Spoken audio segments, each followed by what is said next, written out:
The Fruit of Evolution. Before I knew it, my life had it made. Volume 5. Met Leo. Chapter 1. Departure. After going to the palace to tell Barney-san that we were ready to leave for the Barboodle Magic Academy at any time, it was decided that we'd be heading out with him right away. As such, we were waiting for him outside the palace gates. We already had all our stuff packed in my item box, so we didn't even have to stop by the inn. I'd asked him how we would get there, and even though Barney-san was planning on returning via teleportation, he couldn't easily take all of us with him. Instead, we'd be taking a carriage there. It's a little late to bitch about it now, but I bought Lulun to draw carriages and stuff. Now she's riding with the rest of us. Man, shit changes fast around here. You take care out there, okay? Came a middle-aged man's voice behind me. I turned to find Lan-san, the king of Windberg, standing there with a smile. He wasn't alone, either. It seemed like he had half the palace there to say farewell. I'll make sure to master the magic you taught me, Florio said with a smile. Make sure you put the same effort into your next adventure. Louis nodded at me seriously. I'm truly blessed to have you as my mentor. I look forward to continuing our lessons together when you return. Claudia-san chuckled. I know you'll do great, Seiichi-kun. Don't you have anything better to say, Cloud-chan? This is goodbye, you know, Rona-san protested. Anyhow, wanna go shopping after this. Bye, Seiichi-san, everyone. I don't think you're in any position to point fingers. There were more than just the palace people there, though. A lot of familiar faces from the guild were in the crowd. Seiichi-kun, Gussel flexed at me. No matter what challenges you face next, your muscles will never ever betray you. I want to see your muscles at least double in girth before we next meet. I'll look forward to it. Take care, Era said with a cordial wave. I'm sure you'll all do swimmingly. Never forget that even the greatest pain or worst humiliation can become euphoric bliss. A whole world of ecstasy awaits your discovery. My guildmates all said their goodbyes in turn. Walter-san apparently wanted to be there, too, but he was a little too busy being in jail to see us off. Surprisingly enough, though, even the noblewoman Adriana-san and the head of the orphanage, Claire-san, were there to see us off. Take good care of Altria-chan, now, Adriana-san said with a wink. Milk-chan and I are both looking forward to seeing you again. Saria-chan, Claire-san bawled. I'll be so dreadfully lonely without you, but I could never hoard all your cuteness for myself. Now go, show the entire world what an absolute angel you are. Thank you for staying with us, the innkeeper Fina-san said with a warm smile. Take care out there now. Her husband, Lyle-san, nodded. Don't get sick and try not to get hurt either. Your health is the most important thing you have. Their daughter Mary let out a heavy sigh. I guess I never got to hear about your love lives after all, but this isn't the end. Next time you're in town, make sure to come tell me. Even the cafe owner Nord-san and my first friend in town, Claude-san the guard, were there. Be well, Seiichi-san, Nord-san said with a reserved nod. Feel free to stop by any time. My doors are always open to you. Claude-san scratched his head. I don't know what to say. It feels like you just got here yesterday, and it's hard to believe you're moving on so soon. Just stay safe, okay? We'll be waiting for you, so come back anytime. All of them had come just to see us off. Thanks, everyone, I managed to say. That alone was a struggle, though. I felt so grateful and touched that I couldn't squeak another word. Japan was my homeland, and it always would be, but I never felt truly at home there. It was like I was only scraping by from day to day. Turbel, however, was the first town I'd visited in this world, and it had taught me more than I ever could have dreamed. It welcomed me in a way Japan never had, and I'd never felt so moved. I could say it was the most important place in either world to me, no doubt about it. I was glad I'd chosen to go there after my stint in the forest of endless heartbreak. Still, I couldn't waffle around all day, so we reluctantly climbed into the carriage. Thank you so much, everyone. Goodbye for now. Come back soon, they called back to me. Bye-bye, Saria waved at them. Take care, everybody. Farewell, I solemnly swear I will return for lunch someday. Goodbye. The 4 girls all waved goodbye from the windows. Fortunately, only the 5 of us and Barney-san were in the carriage, so we didn't have to worry about not making trouble for anyone else. We kept waving until we eventually passed out of sight, leaving the cobbled streets of Turbel behind us. Lands has a rather nice city, doesn't he? Barney-san remarked with a smile as soon as the capital was out of sight. Yeah, he sure does. You're not feeling lonely, are you? He asked softly. Yeah, I am, I replied honestly. They welcomed a weirdo like me and made me feel genuinely at home. It's not like this is goodbye forever, though. I want to be a better man before I come back, so I'm determined to become more mature before then. Ah, I see. He nodded sagely before readjusting his posture and clearing his throat slightly. If you don't mind, Seiichi-kun, I'd like to use this opportunity to reveal my plans for you at the academy. Come to think of it, you didn't tell me the specifics, did you? All I knew was that he wanted me to be an instructor there. For one, I'll be enrolling Saria-kun as a student. She'll receive a full explanation of what that means once we arrive. Okie dokie. As for your adventurer friend, Altria-kun, was it? I wish to have her join as a professor, but instead of being placed in charge of a class, I would like her to teach a special class we call Adventuring Studies. We've hired adventurers to teach in the past, but as they were always active guild members, none of them were able to stay for long. I hope that Altria-kun can provide some more consistent instruction. Okay, she nodded readily. So what do I teach them? Nothing complex. The class consists of important adventuring mindsets, useful knowledge in the profession, and simple combat drills. Roger that. I've never taught anyone anything before, so I don't know how it'll go, but I'll give it a shot. Good. With a short nod, he turned to Lulun. Now, for you, you're free to do as you please. What? Why am I the only one to be treated so offhandedly? I disagree, but honestly, Lulun has a point. That's a little too hands-off. In that case, would you care to become a student with Saria-kun? And why, pray tell, would I do that? Well, I'm not sure if this is much of a reason, but we do offer free buffet-style meals. I gratefully accept your offer. Barney-san's eyes flew open. So soon. Lulun's obsession with food was almost supernatural at his point. I had to admire that about her. Barney-san quickly recovered from his shock, however, and cleared his throat.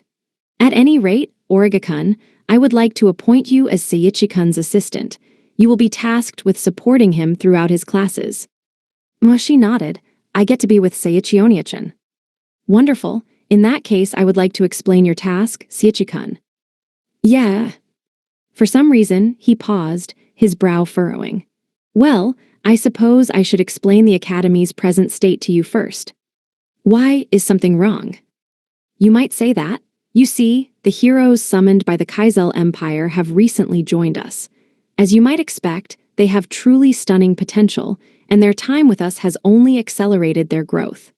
They've begun to look down on their peers as a result, with more than a hint of a discriminatory bend, I might say. Now, the Academy strives to be as neutral as possible in international affairs, but our position is rather precarious now. If we punish the heroes for their actions, the Kaizel Empire may use that as an excuse to harm our other students. Regrettably, that means I'm unable to so much as scold the heroes. Well, that sucks. Unfortunately, the trouble doesn't end there. The heroes have instantly filled the top rosters of our Academy's honor roll. While we do have some other students capable of matching their skills, they're few and far between. Your task will be to nurture those students' talents so that they may equal or perhaps even surpass the hero's power. Wait, what? I was just the bullied fat kid on Earth, but now I'm supposed to teach a whole class. How? There's no way I can do that. Hold on a minute. I'm not even that used to teaching people, let alone heading up an entire class. No need to fret now. I'll be assigning a teaching assistant to you, and besides, you've proven your worth as an instructor with Lewis-kun and Florio-kun both. I've heard that you've mastered magic nobody has even heard of, so I imagine a few children will be no issue for you. Fat chance. I'm gonna screw those kids up real bad, I know it. I flapped my mouth open and shut like a goldfish, desperately trying to find the words to turn him down, but Barney-san only chuckled. Don't fret now. I'm sure you'll raise wonderful antiheroes one way or another. What? You want me to raise a class of demon kings or something? Besides, beating the heroes is generally a bad thing. Oh ho ho, no need to sweat the details. I'm banking on your talents to see you through. Hey, I felt like I should really say something to that, but I didn't know where to begin.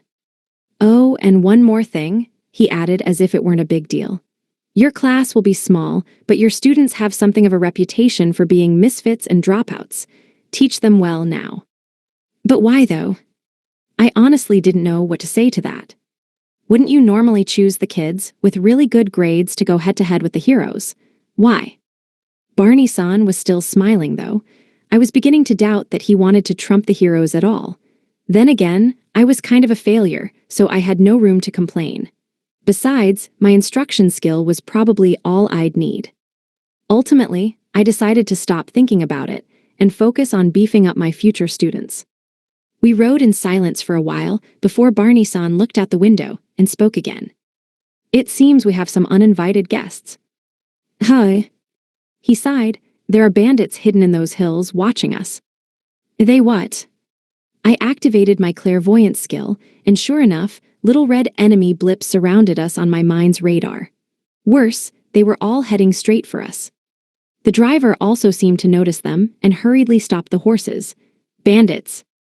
What do we do? I asked him worriedly. What is there to do but fight?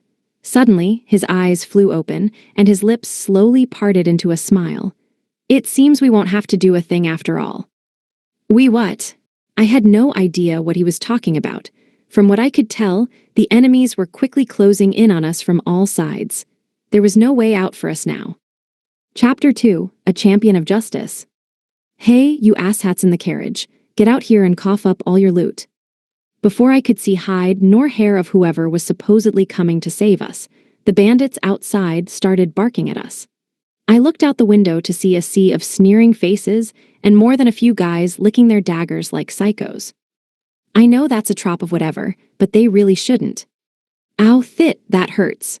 Sure enough, one of the bandits sliced his tongue open and started rolling around on the ground in agony. See, are these guys idiots or what? Unless their knives somehow taste good or something. Do those daggers taste good?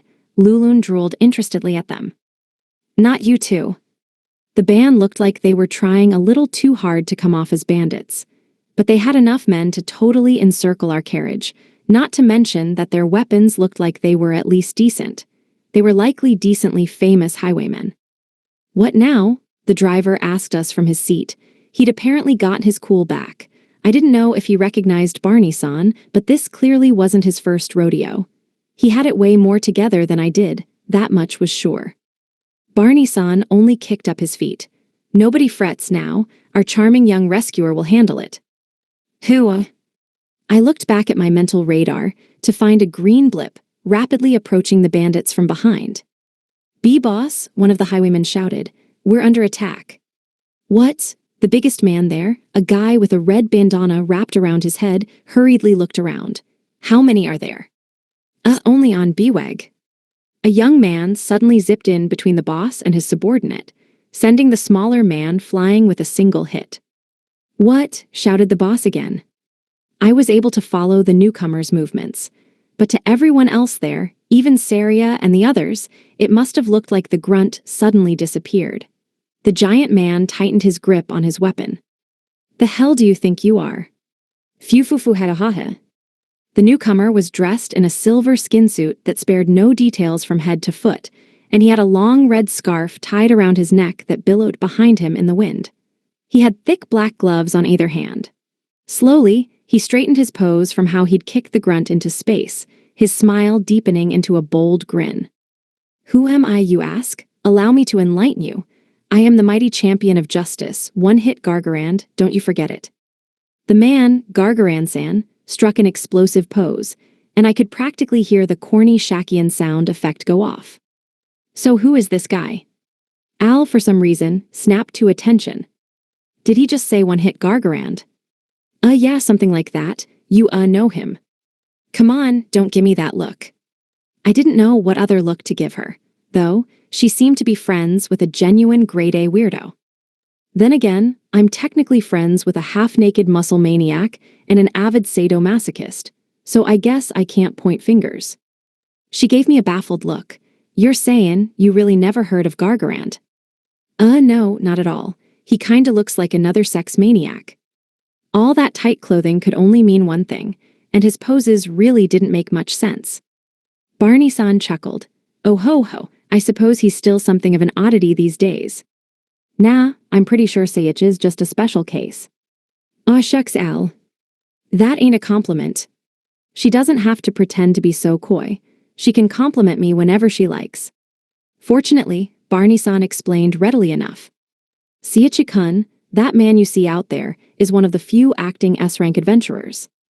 He what? S-rank, that guy, seriously. Now, I understand you might not believe me, but surely you've noticed that there isn't a single bandit standing, save for the boss himself. Huh?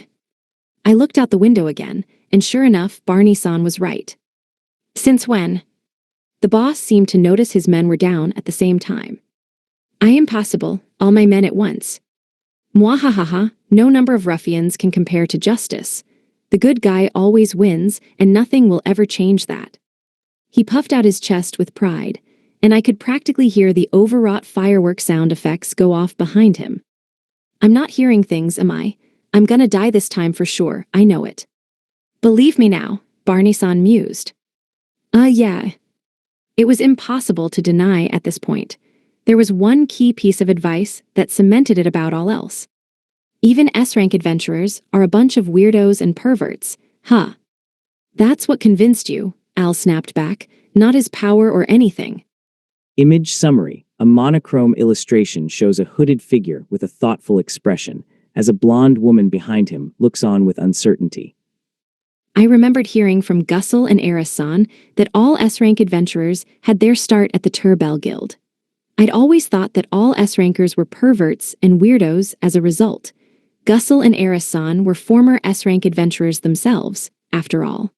I didn't have any proof, but I was positive the tight-clad weirdo was from Guild HQ one way or another. A low growl from the bandit boss snapped me out of my thoughts. Listen here, dipshit. You're gonna regret screwing with the ravenous wolves. Ha ha ha ha, you fool. You're nothing more than fodder for my glorious fists of justice.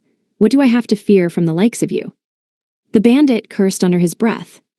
To be fair, Gargaran-san's suave attitude would be pretty cool if he wasn't dressed so weirdly. No matter, the adventurer exclaimed as he clenched his fist. You'll fall prey to my dirty knuckle either way. Wait, so it is a fist of justice or dirty boxing? I'm confused. Gargaran-san leapt at the bandit leader. The ruffian drew the sword at his waist to block his blow, but to his surprise, Gargaran-san charged right past him. Huh? The bandit blinked in surprise, but quickly recomposed himself, ready to respond if Gargaran-san tried to attack him from behind. Barney-san stroked his beard beside me. I suppose I should have expected as much from the leader of the ravenous wolves. No wonder they've grown so troublesome. Huh, so those bandits are famous or something? You could say that.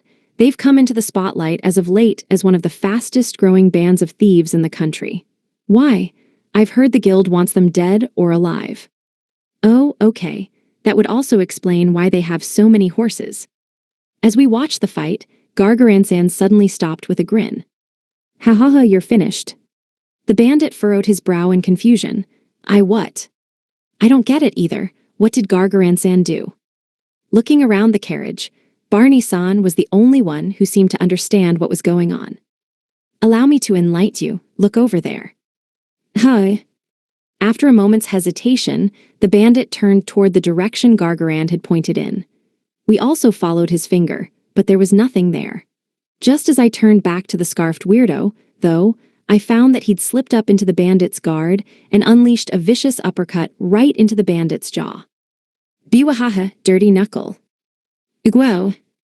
Okay, now that's playing dirty. Who'd have thought he'd stoop so low for the win? Some said that it's all fair in love and war or something, but something about fighting dirty while going on and on about justice just felt wrong. Does that mean his whole dirty knuckle bit is about using cowardly tricks? I thought it was like, dirty with the blood of the unrighteous or something cool like that. Nonetheless, that one uppercut was enough to knock the bandit out cold.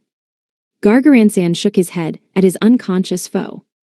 Such naivete, and to think I didn't even have to use the true power of the dirty knuckle. I wear these gloves because I haven't washed my hands in 20 years.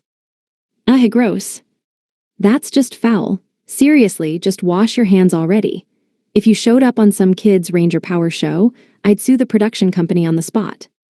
Saria and the others didn't seem to realize his trick, though he must have been moving too fast for them to see because they were all oohing and ahhing. That was amazing, Saria said. Damned he ain't S-rank for nothing, Al muttered. No, don't compliment that joke. Oh, if only they'd believe me if I tried to tell them. Barney-san, on the other hand, chuckled knowingly. That particular young one is a bit of a special case. He hardly ever fights monsters, instead specializing in fighting people. Most of his targets are bounties or bandits. They call him Absolute Victory Gargaran for that very reason. I have an excellent reason for doing so, of course, the tight-clad hero remarked as he strolled toward us. He had already bound and gagged the bandit leader, and as he leaned into our carriage, he caught sight of Barney-san. Ah, Barnabas-sama, it's been a while. The sage nodded cordially. You seem to be doing well, but come to think of it, I've never heard why you fixate on bounties. Would you mind enlightening me? It's simple. I wanted to be able to punch people legally. Champion of justice, my ass, I blurted out. That's a pretty shitty reason, honestly. Is there a single half-decent S-rank adventurer out there, or are they all jerks and weirdos? Gargaransan only gave me a knowing smile. I consider underhanded and cowardly to be compliments. History is written by the victors, after all, so my fists carry the spirit of truth and justice for as long as I continue to win, no matter my reasons. Nobody in their right mind would let such a glorious opportunity pass them by. Those were the first words I ever exchanged with an active S-rank adventurer. I wish they were any other words. Chapter 3, Instant Farming. By the way, Barnabas-sama, who are these folks? Gargaransan asked, turning to the elderly mage. They're some of the most promising youths I've ever encountered. They were gracious enough to accept my invitation and were headed toward the academy. Is that so? He turned to look at the girls and me with newfound interest. My second sight told me he was using some kind of skill to examine us. I was used to people looking at me like that when they used analysis, so I wasn't surprised. He seemed somewhat confused when he looked at my disguised stats, though. This can't be right. The aura you're giving off doesn't match those stats in the slightest. What? How can he tell? He should be seeing the same super low stats everyone else did, and I wasn't exactly putting on airs. Nonetheless, he seemed to get that something was off about me. Barney-san smiled slyly. I might add that this gentleman is likely even better with magic than I am. Gargaransan's eyes widen. Impossible. Well, yeah, Barney-san's a world-famous mage or something, and I'm just a nobody. Wait, what did he say about me? I'd have to watch out for Barney-san in the future, given how perceptive he seemed to be, but Gargaransan seemed every bit as threatening in that respect. Who'd have thought he could say anything with all that skin-tight silver? I guess that doesn't matter. He seemed fully deserving of his S-rank, and my time at Guild HQ had made it clear just how many powerful perverts this world had. If anything, I'd continued to underestimate this world's adventurers because they were so weird, and that was a prejudice I had to shake. Nothing was wrong with them being as screwed up as they wanted, so long as they didn't bother anybody around them. There was an exception or two, like a certain gentleman who was too much of a lolicon for anyone's good, but that was no reason to discriminate against all perverts. Again, they could do what they wanted, except for maybe Slansan, the exhibitionist, and Grandson, the destruction maniac. Forget not bothering anyone, they're outright menaces to society. There's no covering for those pervs, is there? I shook my head. More importantly, I had to figure out if there was even any point in hiding my power at this point. I'd already managed to draw a ton of attention to myself, like wiping out that monster horde almost single-handedly. And somebody had to have noticed the sheer volume of ultra-rare loot that was dropped, thanks to perfect loot. The latter probably wasn't a big deal since it sounded like Lewis had cleared tons of high-difficulty dungeons and brought back her share of overpowered rare loot. Gargaransan flashed me a fearless smile. To think, Not even I can see the limits of your heroic strength. You're an interesting one, newbie. Isn't he? Barney-san agreed. Now, as much as I'd love to see your true strength man-to-man, these loathsome villains won't turn themselves in. We'll have to save the fun for another day. Wait me fight him. I'm glad I dodged that bullet somehow. He didn't even register my shock, though. What's your name? Me, I'm Seiichi. Seiichi, I won't forget you. With a smile, he left the side of the carriage to grab the mass of bandits that he'd tied together and started dragging them toward Turbell. A real S-ranker, Al muttered in disbelief as we watched him leave. Damn. Yes, damn. I thought I'd seen the worst this world had to offer at Guild HQ, but evidently, that was only the tip of the iceberg.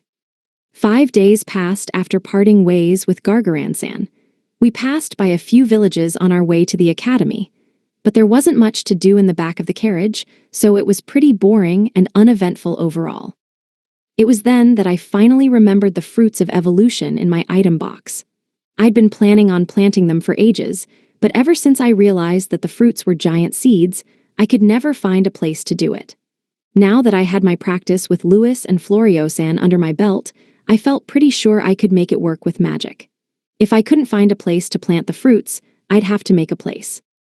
It was a crazy idea, but it didn't seem impossible. After all, I'd evolved out of my humanity for better or worse. Barney-san knew I was good with magic, and Al must have figured out I wasn't just a normal guy by now. It'd probably be fine if I used a bit of overpowered magic. Well, it wouldn't be fine, per se, but I'd probably go unpunished. I shut my eyes and tried to imagine the spell I wanted to make. I'd need a wide-open space to grow fruit of evolution trees and a climate to help them grow. Ideally, they'd also be portable, like big flower pots. Wait, what am I thinking? A wide-open area that I can carry with me? That makes no sense. Nonetheless, I was able to envision what I wanted. It didn't seem realistic, but I couldn't think of something more feasible now. Deciding to give it a whirl, I stuck out my hand and said the first thing that came to mind. Instant farm. Boom. With that, the exact object I was imagining appeared in my hand. It was like reuniting with an old friend, since I'd used this particular tool a lot back in my old world. Still, it was just about the last thing I thought I'd see here. You're kidding, I muttered. I had somehow created a smartphone.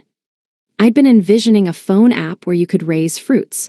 That way, it'd be easily portable, and I could have as big a farm as I wanted inside the game.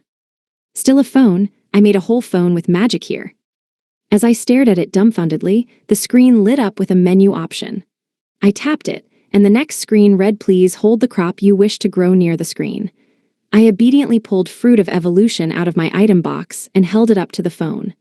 Then, with almost baffling ease, the giant seed was sucked into the far smaller phone.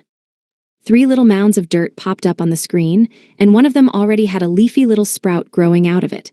I tapped the sprout, and a little text box popped out, saying Fruit of Evolution. It looked like it'd be a while before the fruit was ready to harvest, but only enough. There was no prompt to water it or fertilize it or anything. The only button on the screen was the menu in the corner. Okay, I need to get this out. What the actual fuck is this? That motorcycle helmet Sheepson gave me was one thing. I could overlook Gussel's Speedo, but a literal smartphone's the last straw. What happened to the fantasy setting? I guess it's my fault I imagined a phone, but still. Hold it in a little me. I didn't want to come off as a real weirdo, so I kept myself from yelling out loud.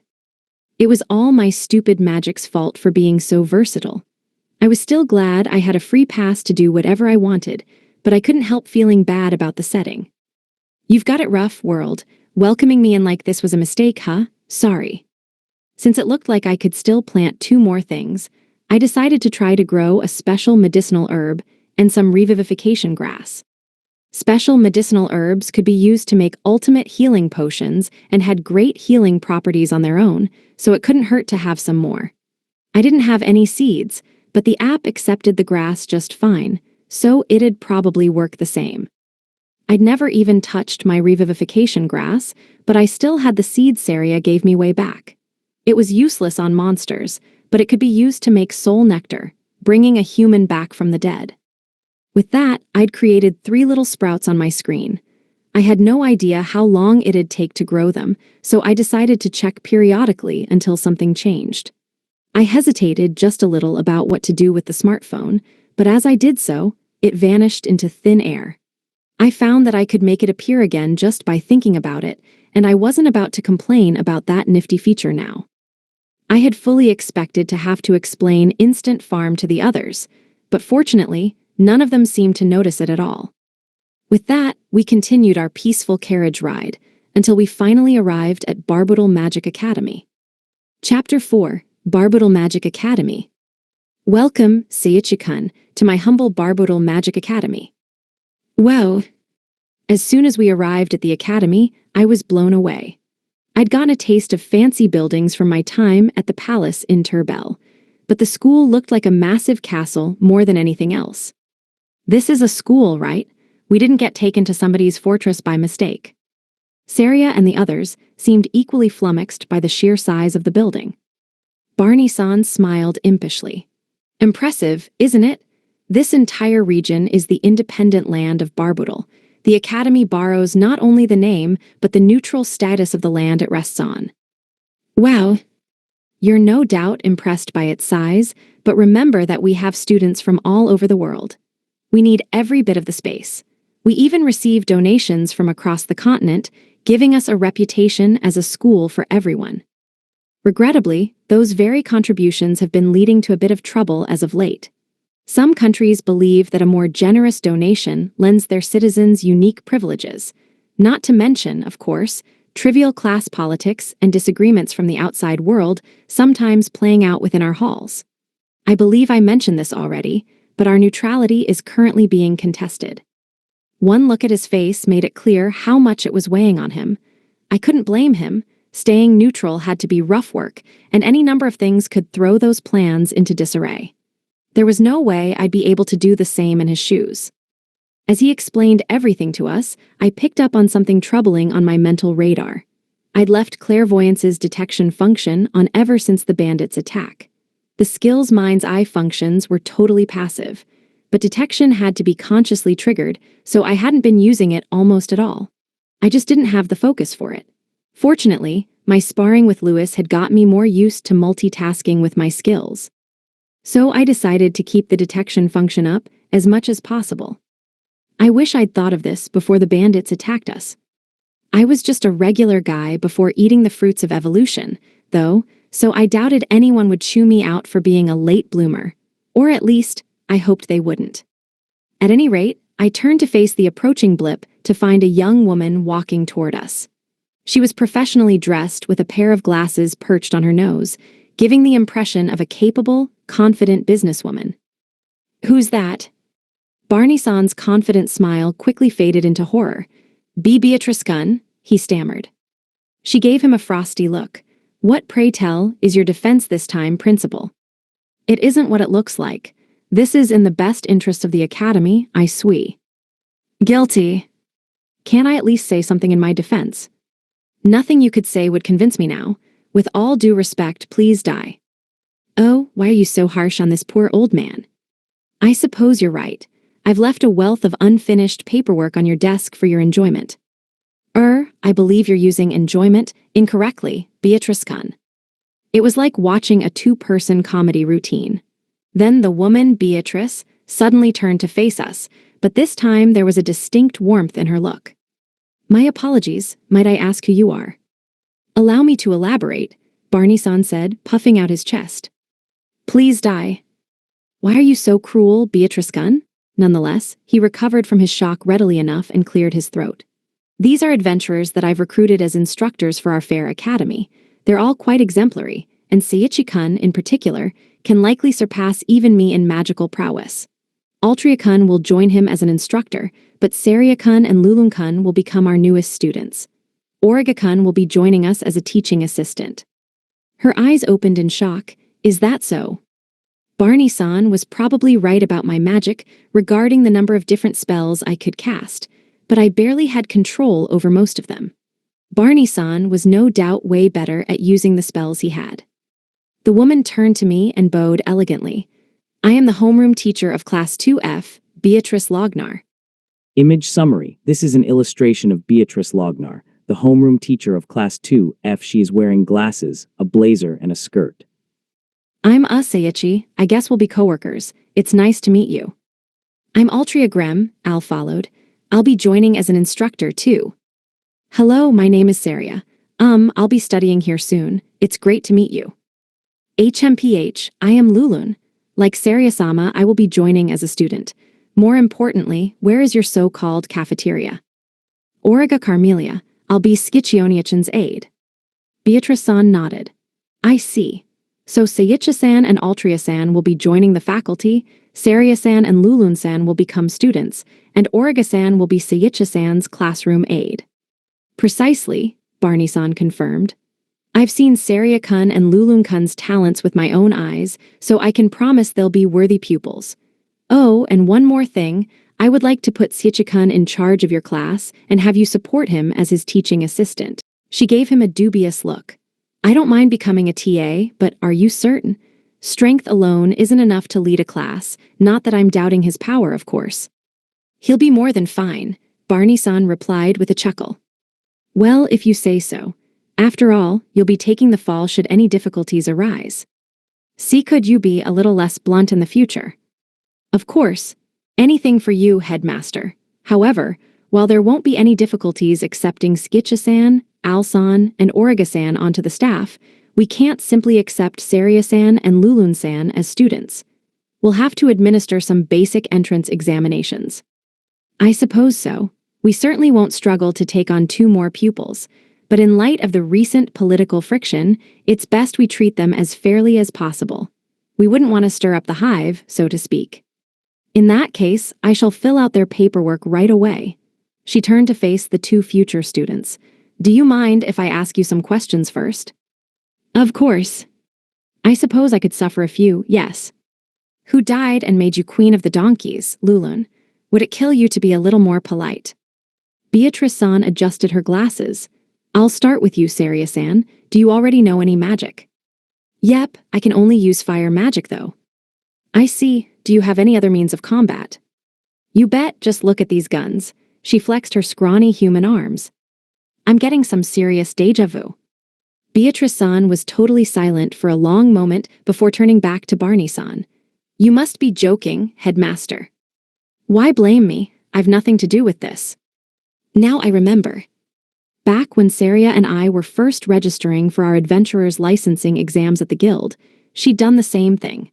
To be fair, though, it didn't seem especially likely that a pretty girl like Saria was a good fist fighter. Beatrice-san sighed as she turned back to Saria. Well, I suppose you might truly be adept at hand-to-hand. With that, she looked over at Lulun. Might I ask you the same questions, Lulun-san? Magic, all I need are my kicks. Headmaster. Stop blaming me for everything. Barney-san snapped back in exasperation. I wonder what Florio-san would say if he saw the great sage acting like this. If nothing else, though, we had already succeeded in destroying any credibility Barney-san had at his own academy. I never would have imagined, Beatrice-san breathed in shock. We had just finished Saria and Lulun's practical component of the entrance examination at the so-called combat grounds. There, the girls' abilities were gauged in combat against some magically made golems. Both of them passed in a matter of seconds. Lulun, in particular, took out a few dozen of them with a single kick. I'll never mock a donkey again. Beatrice-san was shocked to see their raw power. So between that and Barney-san's personal invitation, they were readily accepted as new students. It was still a little dicey as to what the other students would think, but both Barney-san and Beatrice-san seemed to believe the girls were strong enough to warrant being fast-tracked. Congratulations on completing your entrance exams, Beatrice-san said to the 2 future students. I'm sure you've figured it out already, but you've both passed. Now, as for what class you'll be added to. Saria stuck her hand up in the air. Oh, I want to be in Skitch's class. Lulun nodded in agreement. I must accompany Master as well. It's imperative that I attend his class. Are you both sure? Class F is the lowest ranking class we have. No need to worry, Barney-san reassured her. As much as the other classes look down on them, Class F are every bit as talented as our other pupils. You should know that better than anyone. Well, I suppose so. Something about Barney-san's comment sounded off, though. So they're the worst in the school, but they're just as good. How's that supposed to work? Unfortunately, I wasn't going to be puzzling out the answer to that puzzle anytime soon with my potato of a brain. Beatrice-san nodded reluctantly. Very well, you'll both be joining Class F then. Yay. Naturally. With that, it sounded like Saria and Lulun would be my students. Wonderful, Barney-san cleared his throat again. Now, I had best be returning to my office. It seems I've plenty of work ahead of me. Beatrice-san shot him a frosty look. And you deserve every paper. Where were you evading your duties this time? I had some pressing business in the Kingdom of Windberg, you see. Are you really that stupid? You can't keep espousing equality and neutrality while clearly favoring one country with your actions. Well, you're right. As long as you see the error of your ways, I believe that calls for some extra celebratory paperwork. Barney-san threw himself down on the ground and began flailing around.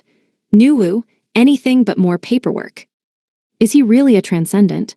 I'd have thought the great sage would act his age. Having seen him cut through hordes of monsters with his mighty spells made him seem more pathetic now.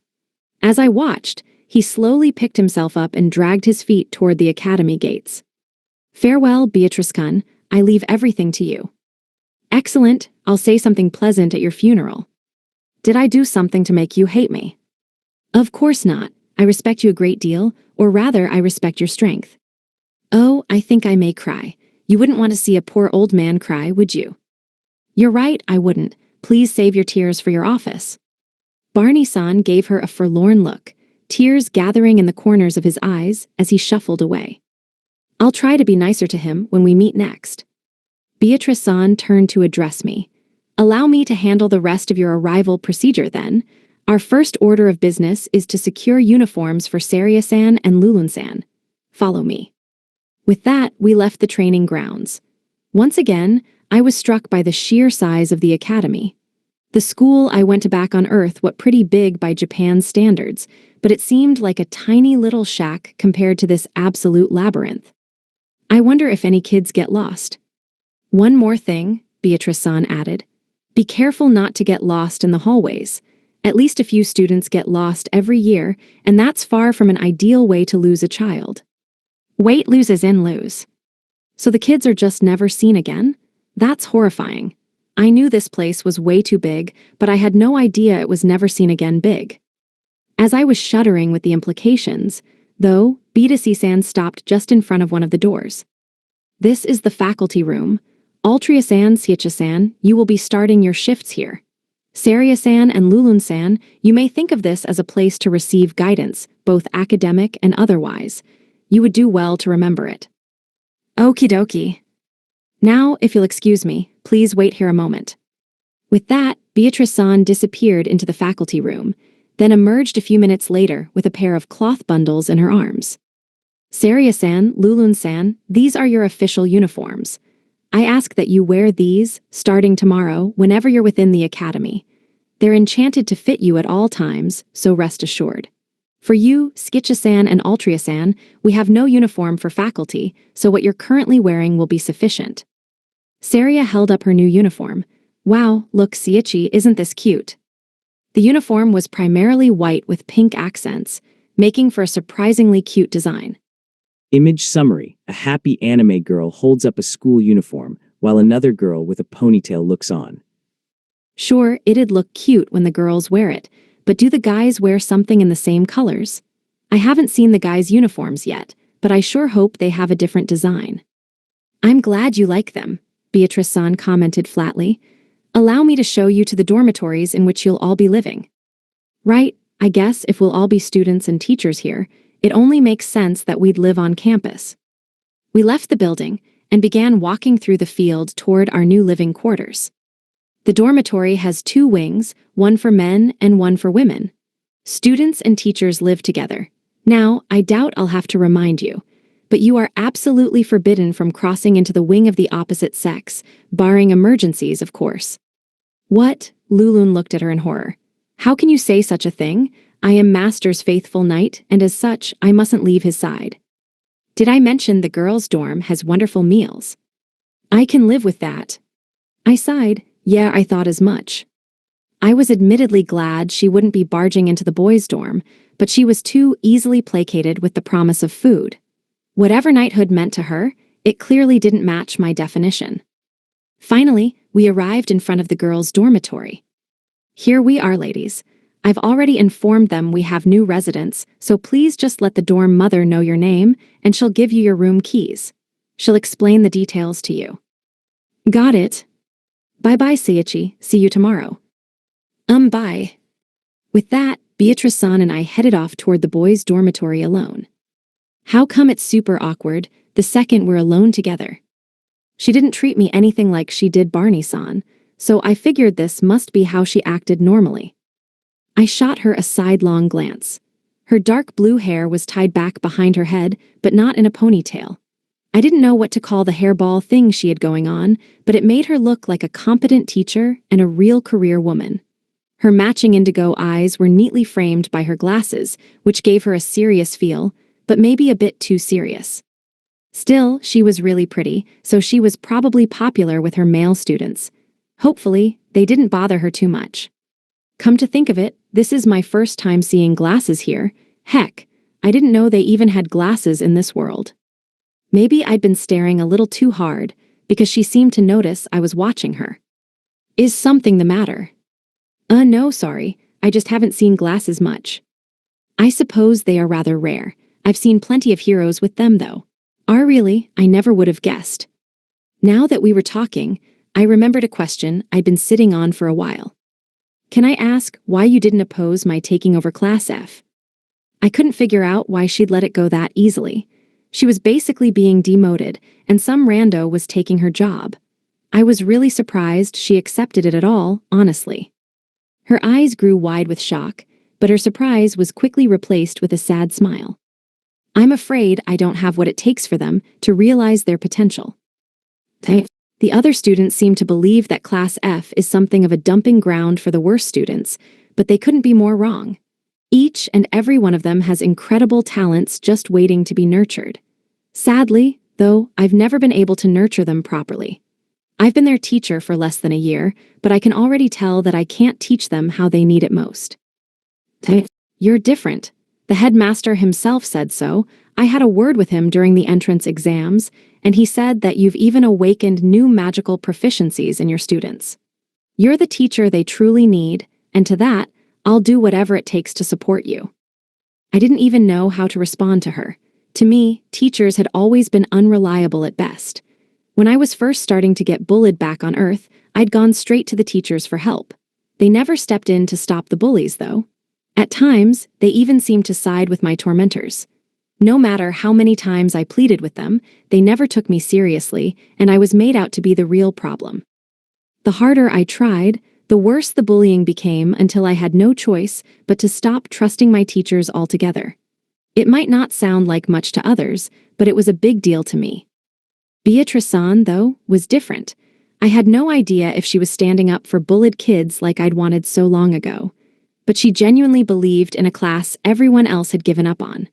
I probably wouldn't have taken her word at face value if I was still in school, but as a fellow teacher, her words seemed completely believable. Despite her devotion, I knew I had to help her, no matter what. Beatrice-san, I think I get what you want to do. I can't say I'll succeed, but I'll do everything I can. Well, thank you very much. I have one condition, though. My words seemed to have caught her totally off guard. I'll need your strength most of all. My strength. Without your dedication to the students and your resolve, I probably wouldn't be able to do a thing. I'm sure you exaggerate. No, I'm not. That's why I want to forget this whole teaching assistant thing. We'll teach the class together. She gave me a look of genuine surprise.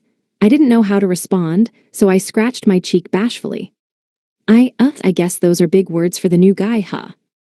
And no, not at all. I'm glad you feel that way. I spotted tears starting to form in the corners of her eyes. She wiped them away, then gazed again with a pure determined look. I understand, Seiichi-san. We'll teach Class F together. Great. Come to think of it, why am I so moved to help by Beatrice-san's tears when I just felt sorry to see Barney-san cry? Life's full of little mysteries. Chapter 5, Class 2F. The next day, I headed straight to the faculty room, just like Beatrice-san had told me. I knocked politely before entering, just like I'd done back on Earth.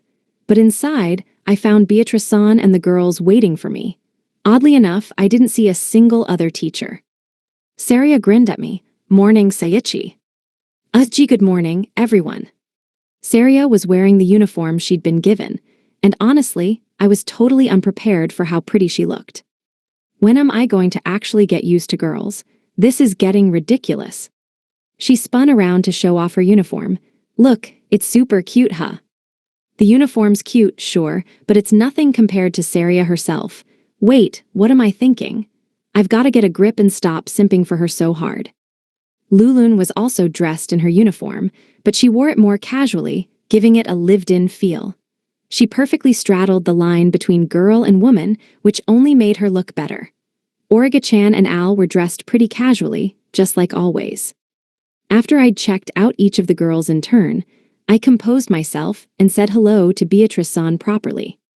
She nodded. Good morning, Seiichi-san. I look forward to working with you. Gee, good morning. I've still got a lot to learn, but I'll do what I can. That's an okay way to start off, right? I've never had a job before, so I don't know how formal I should be with her.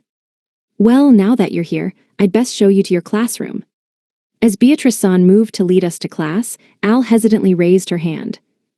What do I do? Of course. As you'll be teaching a more specialized topic, there's no particular classroom you need to be in now. Instead, you'll have to introduce yourself to each new class as you begin teaching. I trust you've taken a look at the timetable I gave you yesterday. Right, yeah, I have. Timetable? I didn't get one of those. Oh, well, I'm only a homeroom teacher. It's not like I need to know what happens when. That's funny. Beatrice-san, I didn't get a timetable. I'm sorry, it seems I forgot to explain. As a homeroom teacher, you won't be tasked with any specialized classes, but rather, you'll be teaching a given class all their basic lessons. Basic lessons? Yes, we refer to it as composite abilities.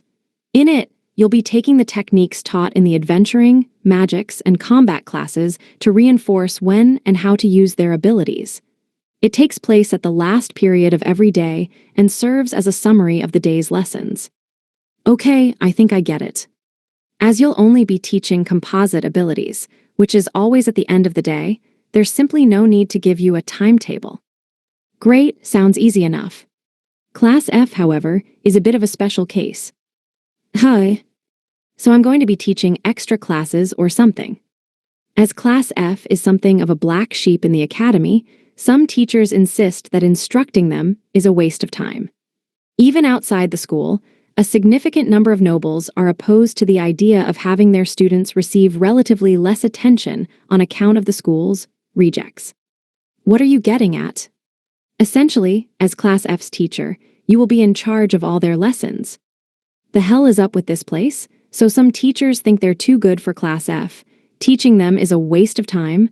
I get that time is precious, but it wouldn't kill them to think about the other kids. Hell, how can a teacher refuse to teach like that? Teachers had rights like anyone else, and I could understand if the students were abusing the teacher or something. Skipping class because the students weren't good enough didn't seem right to me. It'd make a little more sense if the teachers' salaries were based on the students' grades or something. But even then, it'd only deepen the gap between Class F and the other kids, which wasn't fair. How am I supposed to teach kids everything, though? Forget a teaching license, I never graduated high school, I'm especially bad at English. Wait, I guess this world doesn't have English at all.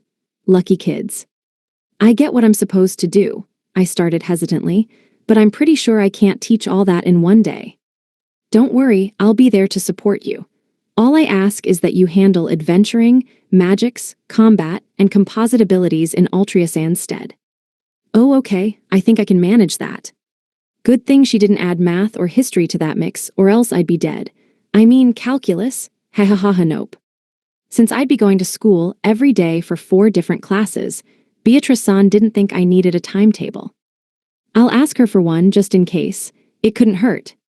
Beatrice-san gave me a piteous look. My apologies for the confusion. With that, she turned to face Al.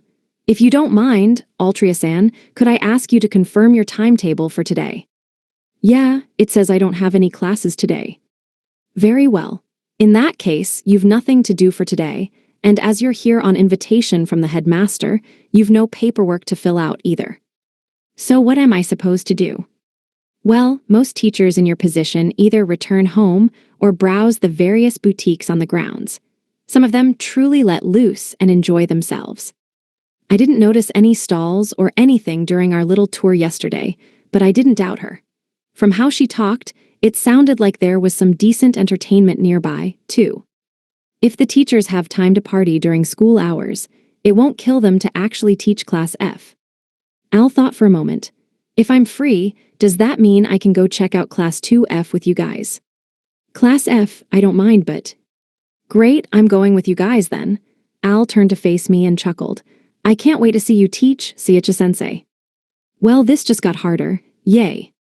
Saria-san, Lulun-san, please follow me into the classroom. Skicha-san and Origa-chan, I'll call you when I'm ready for you, so kindly wait outside until then. With that, Beatrice-san led Saria and Lulun into the class, with Al tagging along behind them. After our conversation in the faculty room, we moved right to Class 2F's room. Surprisingly, it wasn't in the main school building. Instead of being located in the palatial building that housed all the other classrooms, Class 2F was in the beaten-down old school building. Barney S. and Beatrice-san were apparently trying to move the classroom into the academy proper and put the creaky old building out of its misery. But the top brass of countries across the land hated the idea of letting a bunch of failures study in the same building as their kids. Seriously, what's their problem? It's not like failure's contagious. The whole Class F issue was apparently one of the reasons the Academy's neutrality was being questioned. However, I couldn't guess why the adults in charge decided to fixate on something so idiotic. My thoughts were interrupted by a round of cheers and hollering from inside the classroom. They must be ecstatic to have Saria and Lulun joining them. They were both beautiful, making them both instant hits with the guys, and Saria, in particular, would have no problem making friends with the girls. Finally, I would like to introduce someone who will be taking my place as your primary teacher. When I heard Beatrice-san say that, a different kind of commotion rose from within the class. I wasn't surprised. Such sudden teacher changes had to be pretty rare, even in this world. They had to be curious. Seiichi-san, please step inside. I guess that's the signal. Man, I'm starting to get nervous. Origa-chan will be right behind me, right? I took a few deep breaths. Okay, are you ready, Origa-chan? She gave me a thumbs up. I'll be fine. With that, I slid the classroom door open. Image summary. An image shows a woman with glasses and two younger characters, one giving a thumbs up and wearing cat ears. Clatter, clatter. Hooray, you. Slam. I slammed the door shut as quickly as I slid it open. That's funny, I could have sworn I saw a kid with a killer pompadour glaring at me. No, that's impossible. I'm imagining things. I took another deep breath and slid the door open again. Clatter, clatter. I said, who the hell are you? Slam. I guess I wasn't imagining anything, huh? Why am I getting sworn at already? We haven't even met, so why is that kid being so hostile? Before I had a chance to gather my thoughts, though, the door flew open to reveal the pompadoured kid. Hey asshat, don't fucking ignore. Agnos-kun, came Beatrice-san's voice from behind him. Let's be best buds, man. He quickly wrapped his arm around my shoulder, and I could tell from the quiver in his voice that he was sweating bullets. Beatrice-san isn't that scary, is she? Before I could say a thing, she brought the corner of the class roster down on the punk's head. Oh, see, come on, Beatrice, man, not the corner. He is not your best bud, Agnos-kun. He's your new homeroom teacher. Huh? You tellin' me this creepo is our new teach? A teacher. I mean teacher. I take it back, she's terrifying. After ensuring the pompadour backed off, Beatrice-san gave me an apologetic look. I'm so sorry about that. I'm afraid he's a bit of a troublemaker. No, I don't mind. Thank you for understanding. Now please come in.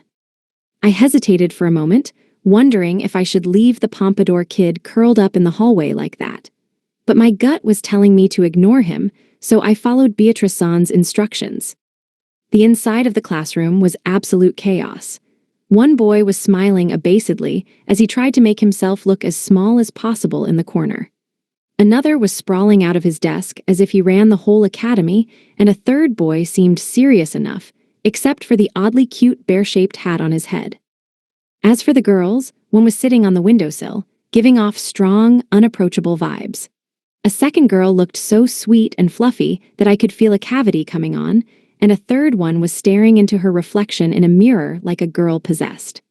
The last student was hard to spot at first. She was squarely under the heel of Lulun's boot, but she kept desperately trying to crawl closer to Saria. I knew it'd be full of weirdos. Is there anyone normal in this world at all? If there's anyone normal here, then I've never met them. Beatrice-san was moving right along in our introductions, of course. Allow me to introduce your new homeroom teacher Skicha-san and his helper Origa-chan. It's nice to meet you all. I'm probably the same age as most of you, but I'll teach you everything I can. Nice to meet you, Origa-chan echoed. Technically speaking, I should be a student along with the rest of them, at least age-wise. I wouldn't be surprised if a student or two took offense to my teaching them and tried to confront me like the pompadour kid had.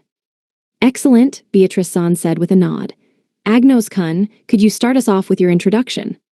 He popped up from where he'd been lying on the ground to give me an energetic thumbs up. You got it, I'm Agnos Passion. I dunno why you're our teacher now or nothing, but nice to meet ya.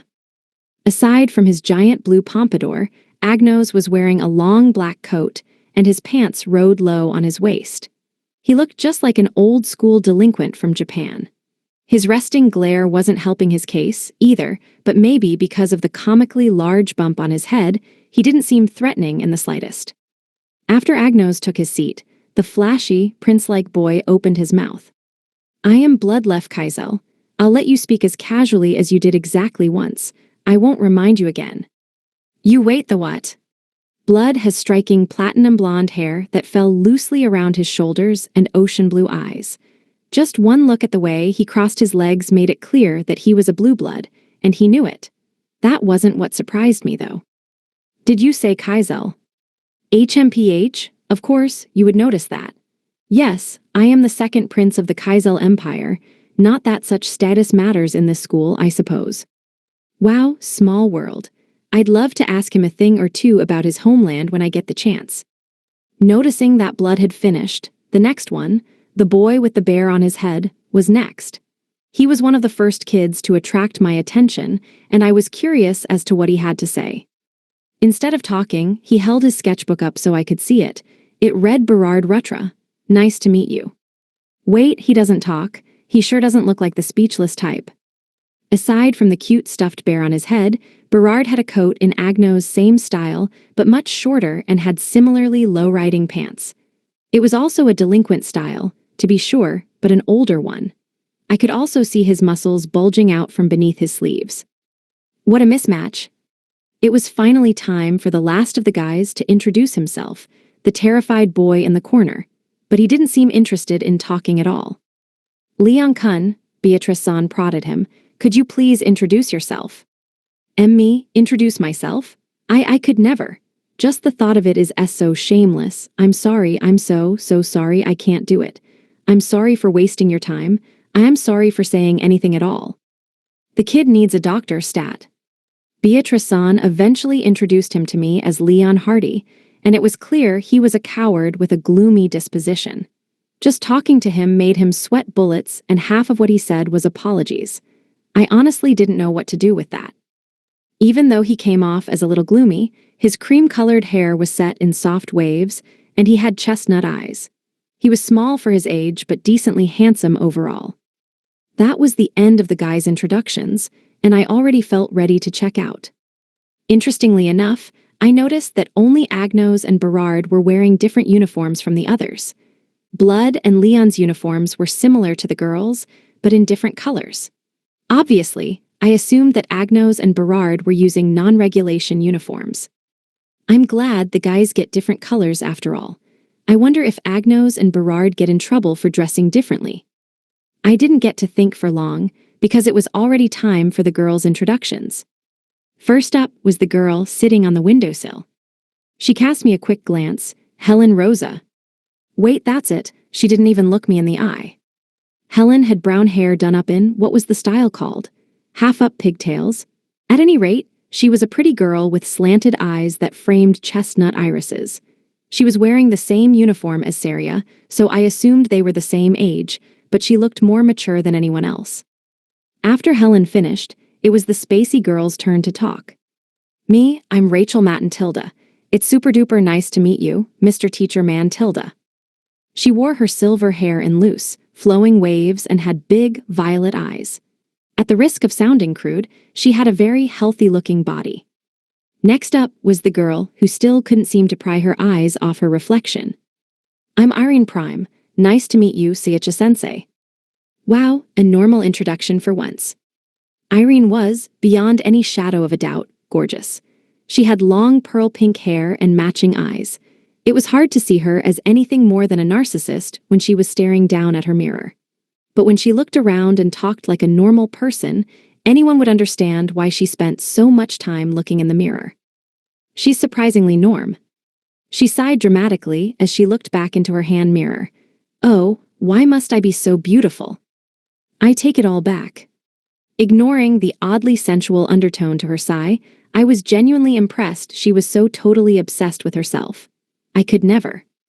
One way or another, though, that only left one last student, the one who Lulun was stomping. Please be my friend, she moaned. Stay away from Saria-sama. Wow, I can see your panties from down here, Lulun-san. Forget her, stay away from me. Beatrice-san shook her head, rubbing her temples from an apparent headache. Flora-san, what do you think you're doing? Flora looked back at us grimly. There are cute girls in the room.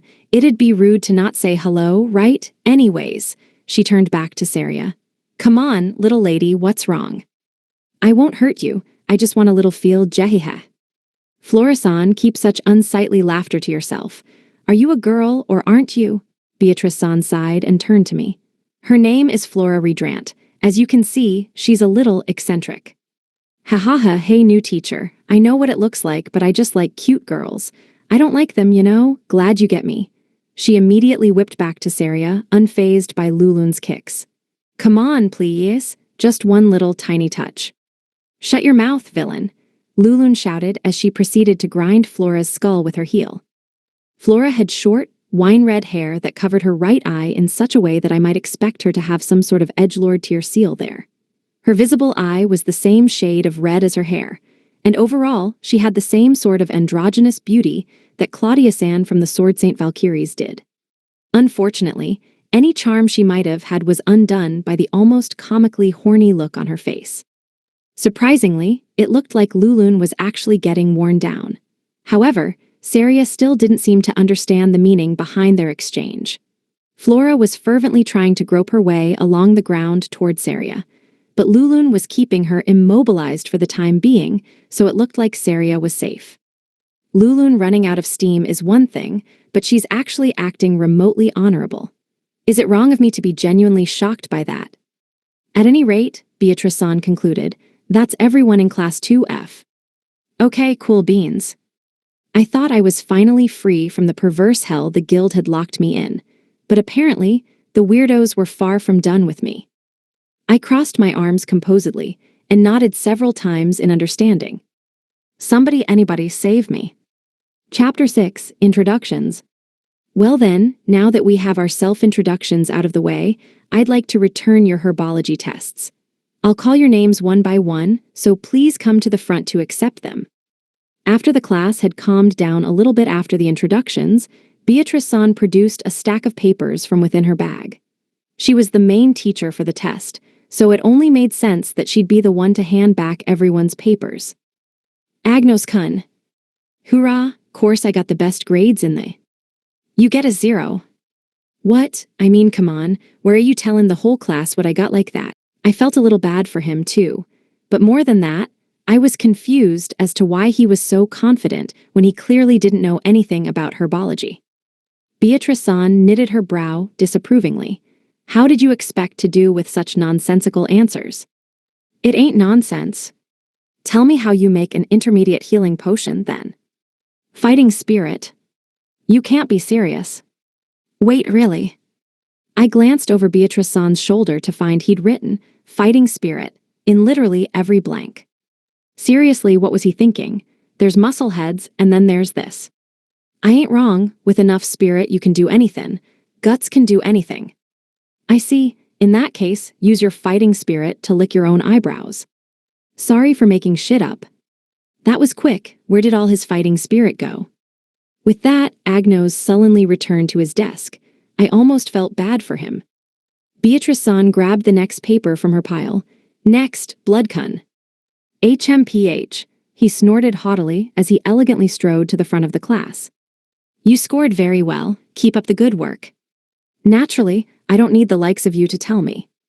Agnos slammed his desk with his fists. How come he did well but I didn't? That ain't fair. Blood raised an eyebrow. Are you as stupid as you look? Your answers barely qualified as such. It's no wonder you failed. Nah, that ain't it. I didn't put in enough fighting spirit. Yeah, that's it. Beatrice-san adjusted her glasses. Very well, Agnos-kun. Prove your newfound spirit by running nude into the palace of your choice. Sorry, he obediently muttered. I'm just not going to mention that there's a guy at the Turbell Guild who would actually do that. Next up was Berard, and he silently accepted his test without so much as a peep before sitting right back at his desk. I only caught a glimpse of his paper, but it looked like he scored a whopping 90%. The mysteries never end with that kid, do they? When I saw the next test, Leon's, my jaw dropped. Huh. Beatrice-san sighed. He did it again, I see. Rest assured this is normal for him. Normal? I took another baffled look at his paper. Nah, this can't be right. Leon-kun, can't you answer even a single question at all? I'm sorry, I'm so sorry, but you can't really expect a worthless waste of flesh like me to sully that paper, can you? Just looking at my writing makes you sick, doesn't it? Oh, I knew I still messed up. I'm sorry, please forgive me for being such a miserable eyesore.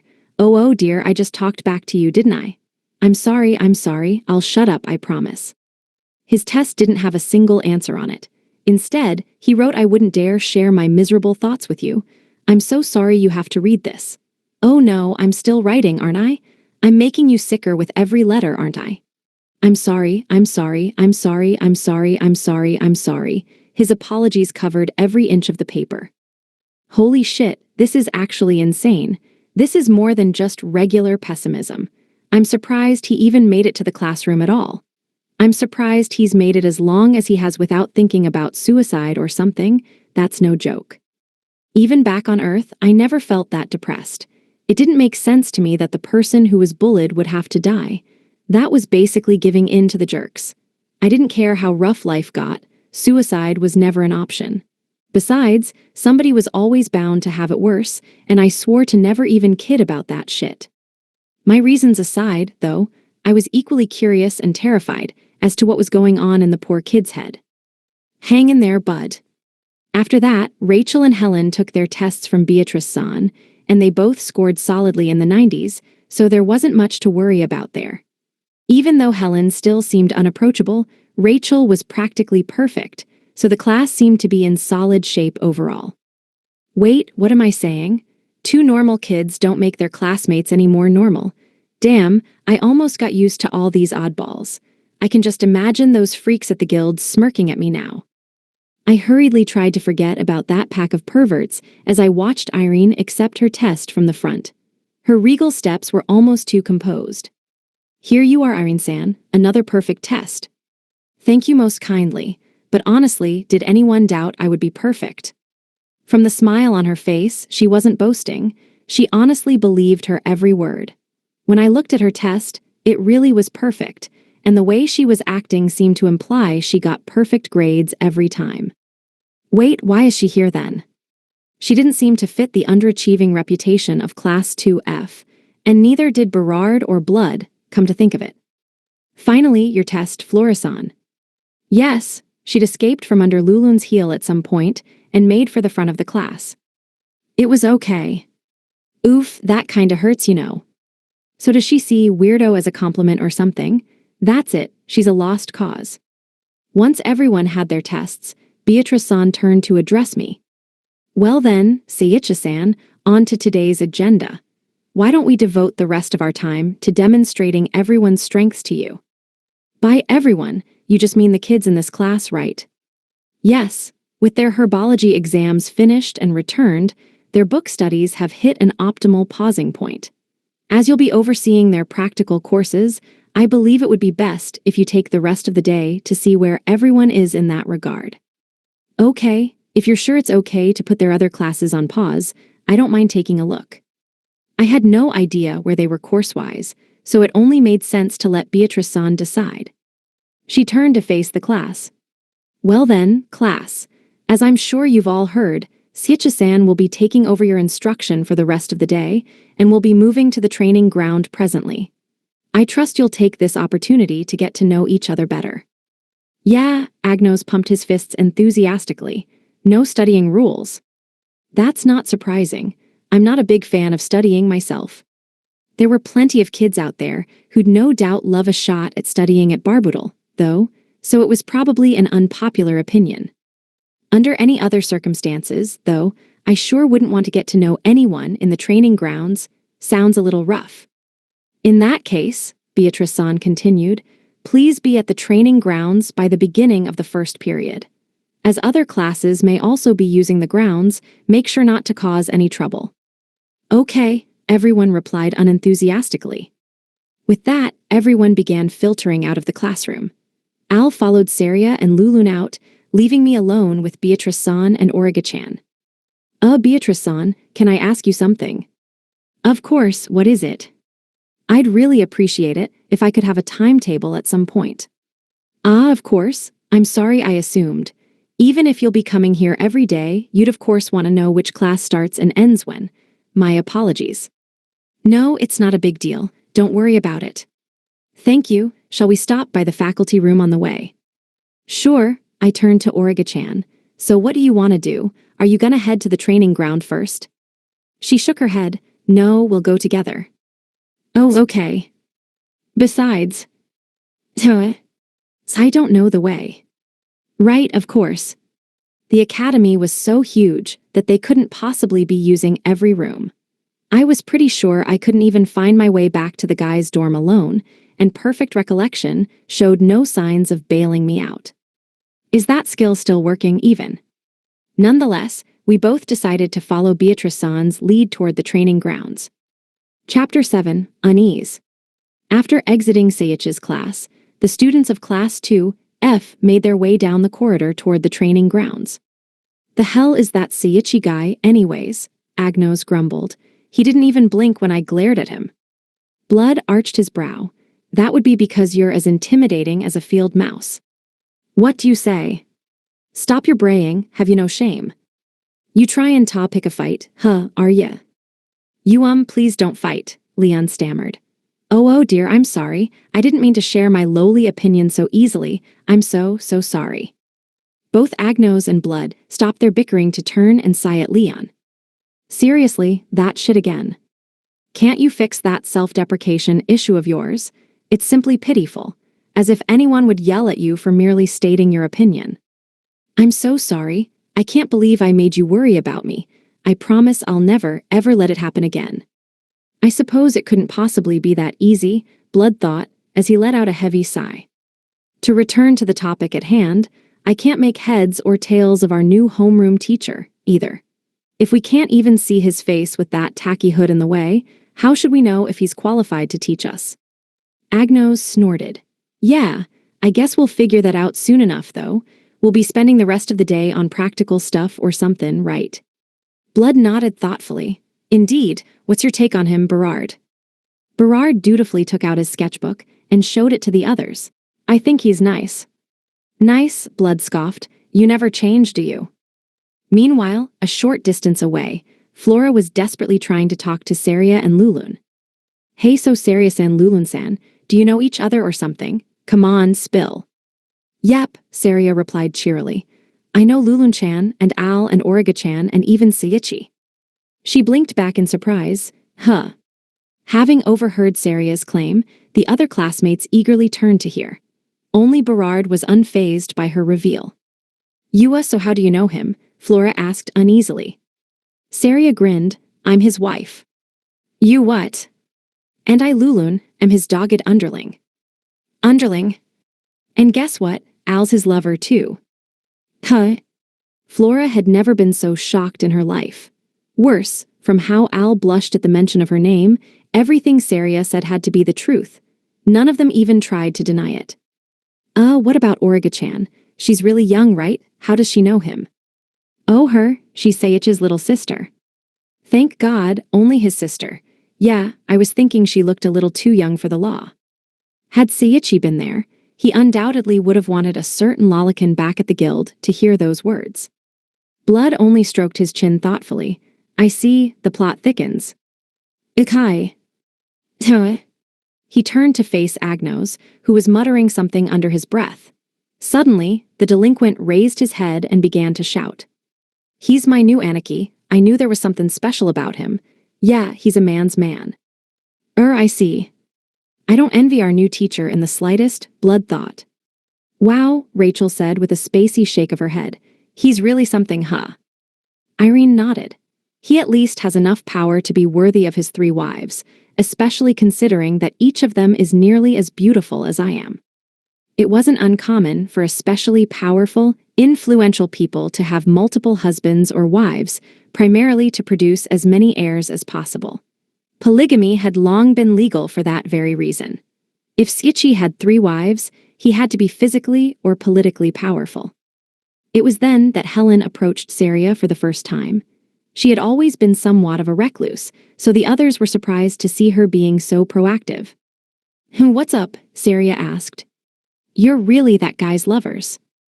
Yep, we sure are. So he's strong then.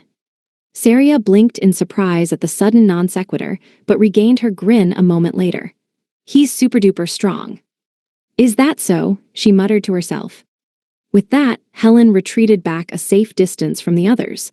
Saria still had no idea what the other girl wanted, but she continued chatting with and getting to know her other classmates nonetheless. When they arrived at the training grounds, they found a few dozen other students were already there. It seemed they weren't the only class hoping to use the field.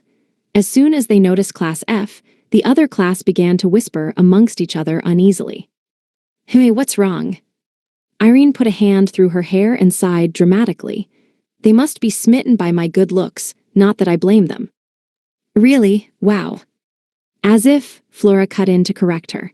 Don't believe everything you hear, okay, sweetie? We're, kind of the worst students in the whole school, and they know it. The worst? Saria cocked her head to the side curiously. I don't believe that. Everyone's special in their own way. There's no point in thinking some people are better than others. Just as she said so, however, a small posse of students led by a blonde-haired youth approached them. What are the dropouts doing here? The leader sneered. Don't tell me I'm supposed to breathe the same air as you freaks. Class F naturally had its enemies, and being approached like that was nothing out of the ordinary. Blood, however, paled at the sight of them. B brother, he stuttered. I thought you were studying at the Lale Academy back home. What are you doing here? The sight of his little brother's panic only deepened the sneer on his face. He was Theobald Terra Kaizel, first prince of the Kaizel Empire and Blood's half-brother. Oh, Blood, why am I not surprised to see you with these rejects? KH. Blood could only grit his teeth in frustration. Hey, piss breath, Agnos growled. What do you think you're saying? You try and pick a fight. Enough, Agnos, don't provoke him, Blood snapped. That jerk-off started it. I can't sit and let him insult us. Theobald raised an eyebrow. Weak and barbaric, I see. You're beyond saving, all of you. Just try and say that again. Agnos lunged forward to slug the prince, but Blood held him back at the last moment. Even Berard stepped in to restrain Agnos. Ha, Theobald spit at them. How uncouth. This is exactly why I didn't want to come to this dump of a school. Father and Helio insisted I come with the heroes, though, so I suppose I had little choice. Now, though, I'm almost grateful. Finally, I can show vermin the world over just how superior I truly am. That's right, Theobolt-sama, hooted one of his goons. You're a genius, hollered another. The first prince nodded contentedly at a job well done, but just then, he spotted Saria. Oh, it seems there's a rather fetching diamond in the rough. Hi. Saria didn't even seem to notice the rapacious look he was giving her, but Lulun readily stepped in to cover her. Stand back, Kerr. Well, looks like there's two beauties. Splendid. Tell me, what are your names? Me, I'm Saria. Theobolt smirked. Rejoice, maggots. I'll grant you both the privilege of being my women. You may grovel before me now. From the look on his face, he clearly wasn't expecting to be turned down, but Saria immediately bowed her head in apology. I'm sorry, she announced, still beaming. I love Seiichi, not you. He stared at her in genuine confusion for a long moment, his jaw hanging open dumbly. I must have misheard you. It sounded as though you actually turned me down. Sorry, I love Seiichi, she repeated innocently. His lips curled into a frown. You misunderstand. I just gave you permission to be my woman. Me, heir to the vast Kaizel Empire, the most beautiful man alive, and a genius with both pen and blade. No man could possibly be my ek. Huh, what are you saying? Seiichi's way more handsome than you, and he's a zillion times stronger, too. Lulun shook her head at Saria sadly. Give it up, Saria-sama. That ignorant wretch has never met master. Theobolt's pride was in utter tatters. He wouldn't have been fazed if they had turned him down out of deference to his awesomeness or fear of other women's jealousy.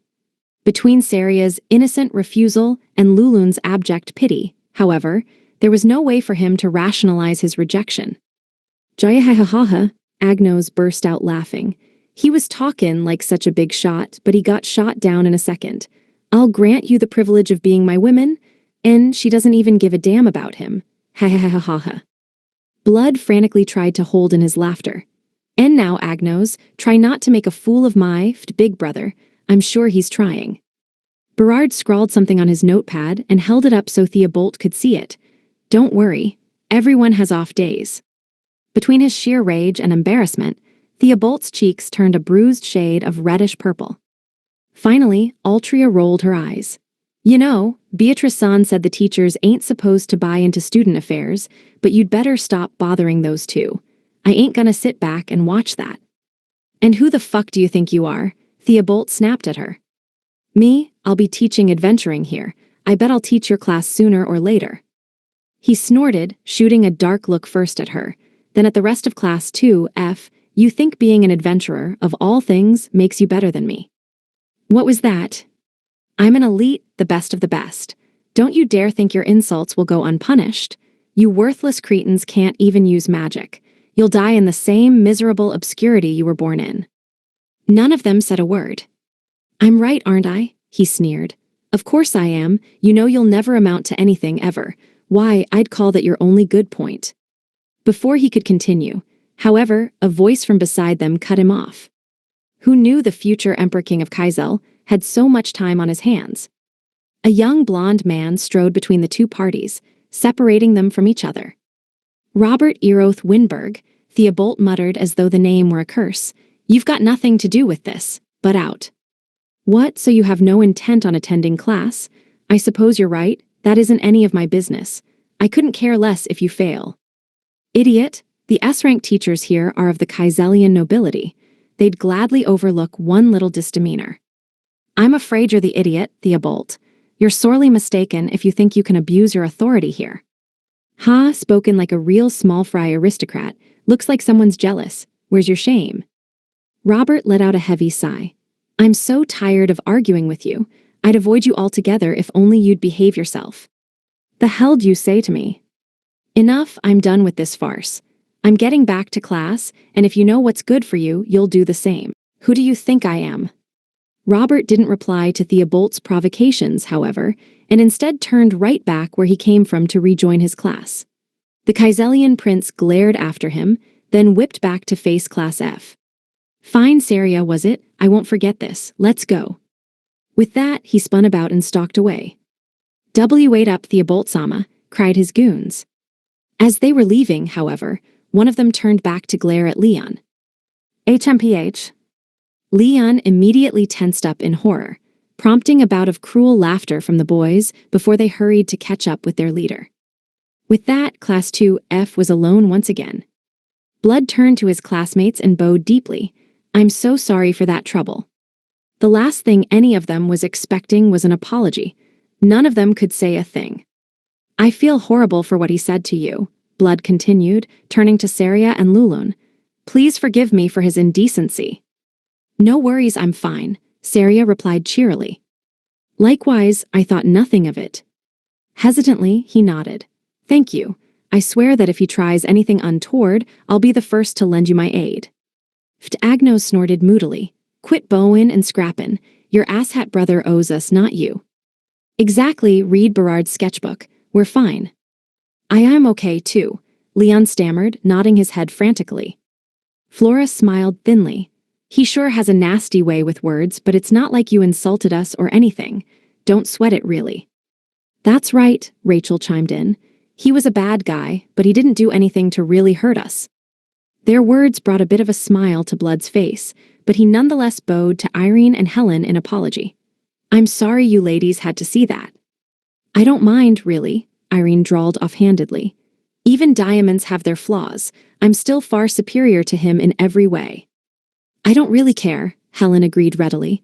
More importantly, are you okay? Thank you, all of you. Nonetheless, the phantom of Theobolt's words still lingered in their hearts. Their earlier cheer was nowhere to be seen as they quietly waited. It wasn't long, however, before Seiichi arrived. When Seiichi Hiiragi, finally arrived at the training grounds, the class had all the happiness and cheer of a funeral. How'd things go south so quickly?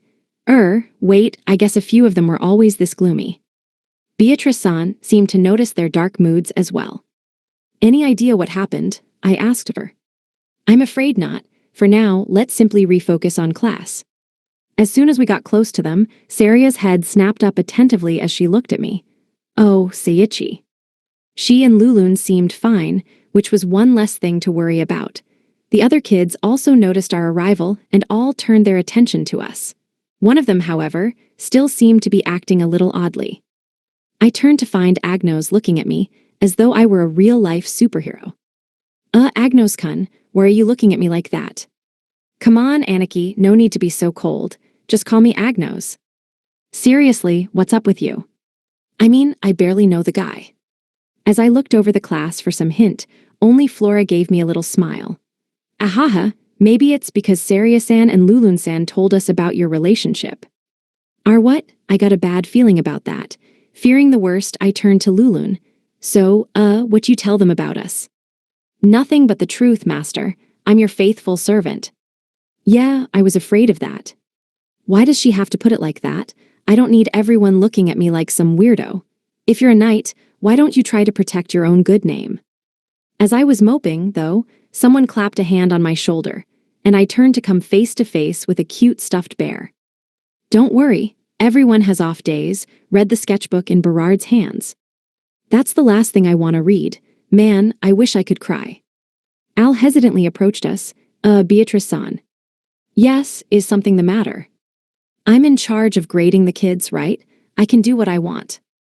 Of course. I was planning on explaining the grading system in detail to you after school, but it can't hurt to go over the basics now. To put it simply, every student receives a mark for both their test results and their participation. That, of course, includes their attitude and attendance as well. Al nodded. Great, that Theobolt's getting a 0 in participation then. Seriously, just what happened while we were gone. I had no idea who Theo whatever was, but his grade was decimated in the blink of an eye. Man, teachers are scary. Chapter 8, Composite Class Part 1. I rubbed my hands together. All right, why don't we get started? Who wants to show me their stuff first? I still wasn't used to taking control of a group like that, but I tried to do what Beatrice-san recommended. I'd have to size up their talents either way. Anybody want to start? Agnos's hand shot up into the air. Me, Aniki, pick. I'm first, Helen cut him off. Hey, no butting, Agnos protested. You gotta wait your turn, Helen, I wanna go first. She shot him a dark look. Shut up. Aniki, Agnos blubbered. Why's everyone so mean to me? Come on, show a little fighting spirit, like you did on that herbology exam. Berard tapped him on the shoulder and held up his sketchbook again. Don't worry, everyone has off days. Haven't you been getting a little too much use out of that page? And hey, you're not even looking me in the eye. He showed me those same words.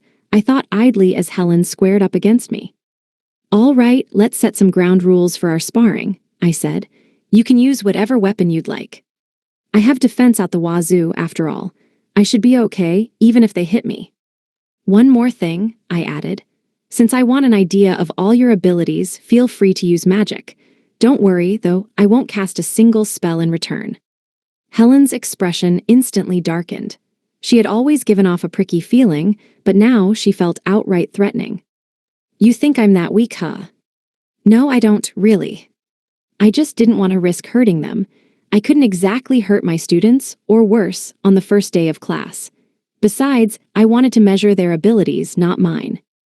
Or wait, I guess anti-magic defense is pretty important, too.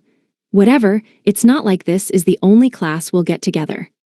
Okay, Helen said in a low voice. Your funeral. Yep, lay it on me. Does it really bother her that much? I didn't mean anything by it, honest. Unfortunately for you, though, I can't use magic.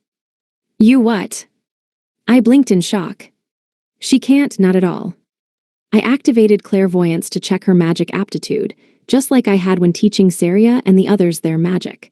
Sure enough, I discovered she had hidden proficiencies with not one but two elements, fire and earth. When I used clairvoyance, I'd be able to see if there were any elements the person hadn't discovered yet, since they were conveniently marked unrealized. I wasn't too worried about that, though. It was my job to teach her magic. I wonder if that has anything to do with her being a failure, though. As I pondered, she pulled two short swords out of nowhere, probably an item box or something similar, and dropped into a ready stance. In response, I drew White, the rapier of burgeoning love, from its sheath on my hip. It felt like forever since the last time I drew it. After all, I'd been using a wooden practice sword when training with Lewis, and I beat the monster horde with magic alone. As an aside, I was using my real sword here instead of a practice sword because I wanted the best measure of their strength I could get. I wouldn't have told Helen to use her regular weapons in the first place if my stats were lower. And if I had tried to pull something like this back on Earth, I would have been dead in seconds. On top of that, I was specifically using White because it could give my HP and MP to any ally touched, which in this case meant anyone the blade came in contact with. I could hurt Helen by accident if I used any other sword, but as long as I thought of her as an ally and used the healing effect, I couldn't hurt her. It seemed like the best choice overall. Beatrice-san, however, looked at me in worry. Seiichi-san, are you certain you want to fight her without magic? As it happens, she's one of the stronger students here, despite having no magic ability. I'll be fine, I reassured her. Oh, and can I get you to judge our match? Let's say we go until one of us surrenders or faints. Helen narrowed her eyes. All right, just don't blame me if you regret it. Relax, I'll be fine. Give me everything you've got. We'll start as soon as you're ready. Oh, I'm gonna make you cry like a baby. Before she'd finished speaking, she closed the distance between us in a flash and thrust right at my eye level. To my eyes, though, she may as well have been moving in slow motion. Not bad, I guess, but nowhere near Lewis's level. She was clearly aiming for a lethal blow, though, even if her short sword was still sheathed. That was definitely a pass in my books. Lewis always told me that practicing too much could make you squeamish in a real fight, and that holding back all the time was dangerous. Helen seemed to be going for the kill, which was a great sign. I dodged her attack with a simple half-step back and away from her. Her eyes widened in surprise. What? Try this then. She smoothly transitioned into a roundhouse kick, but I nimbly ducked out of her way. She continued to make attack after attack, but nothing she did could even graze me. Forget that I barely moved a step away from my starting point the whole time. Well, what do you know? I can really feel the effects of sparring with Lewis. Our sparring back then was mainly just regular attacks, but through that practice, I'd gotten a feel for what offensive skills I should use when. Not only that, but I'd gotten a good feel for all sorts of sword techniques from copying Lewis's movements. None of it showed up on my status. But I thought that was probably because not only did I change the movements up to be more familiar to me, but Lewis herself didn't seem to see the motions as any kind of swordplay.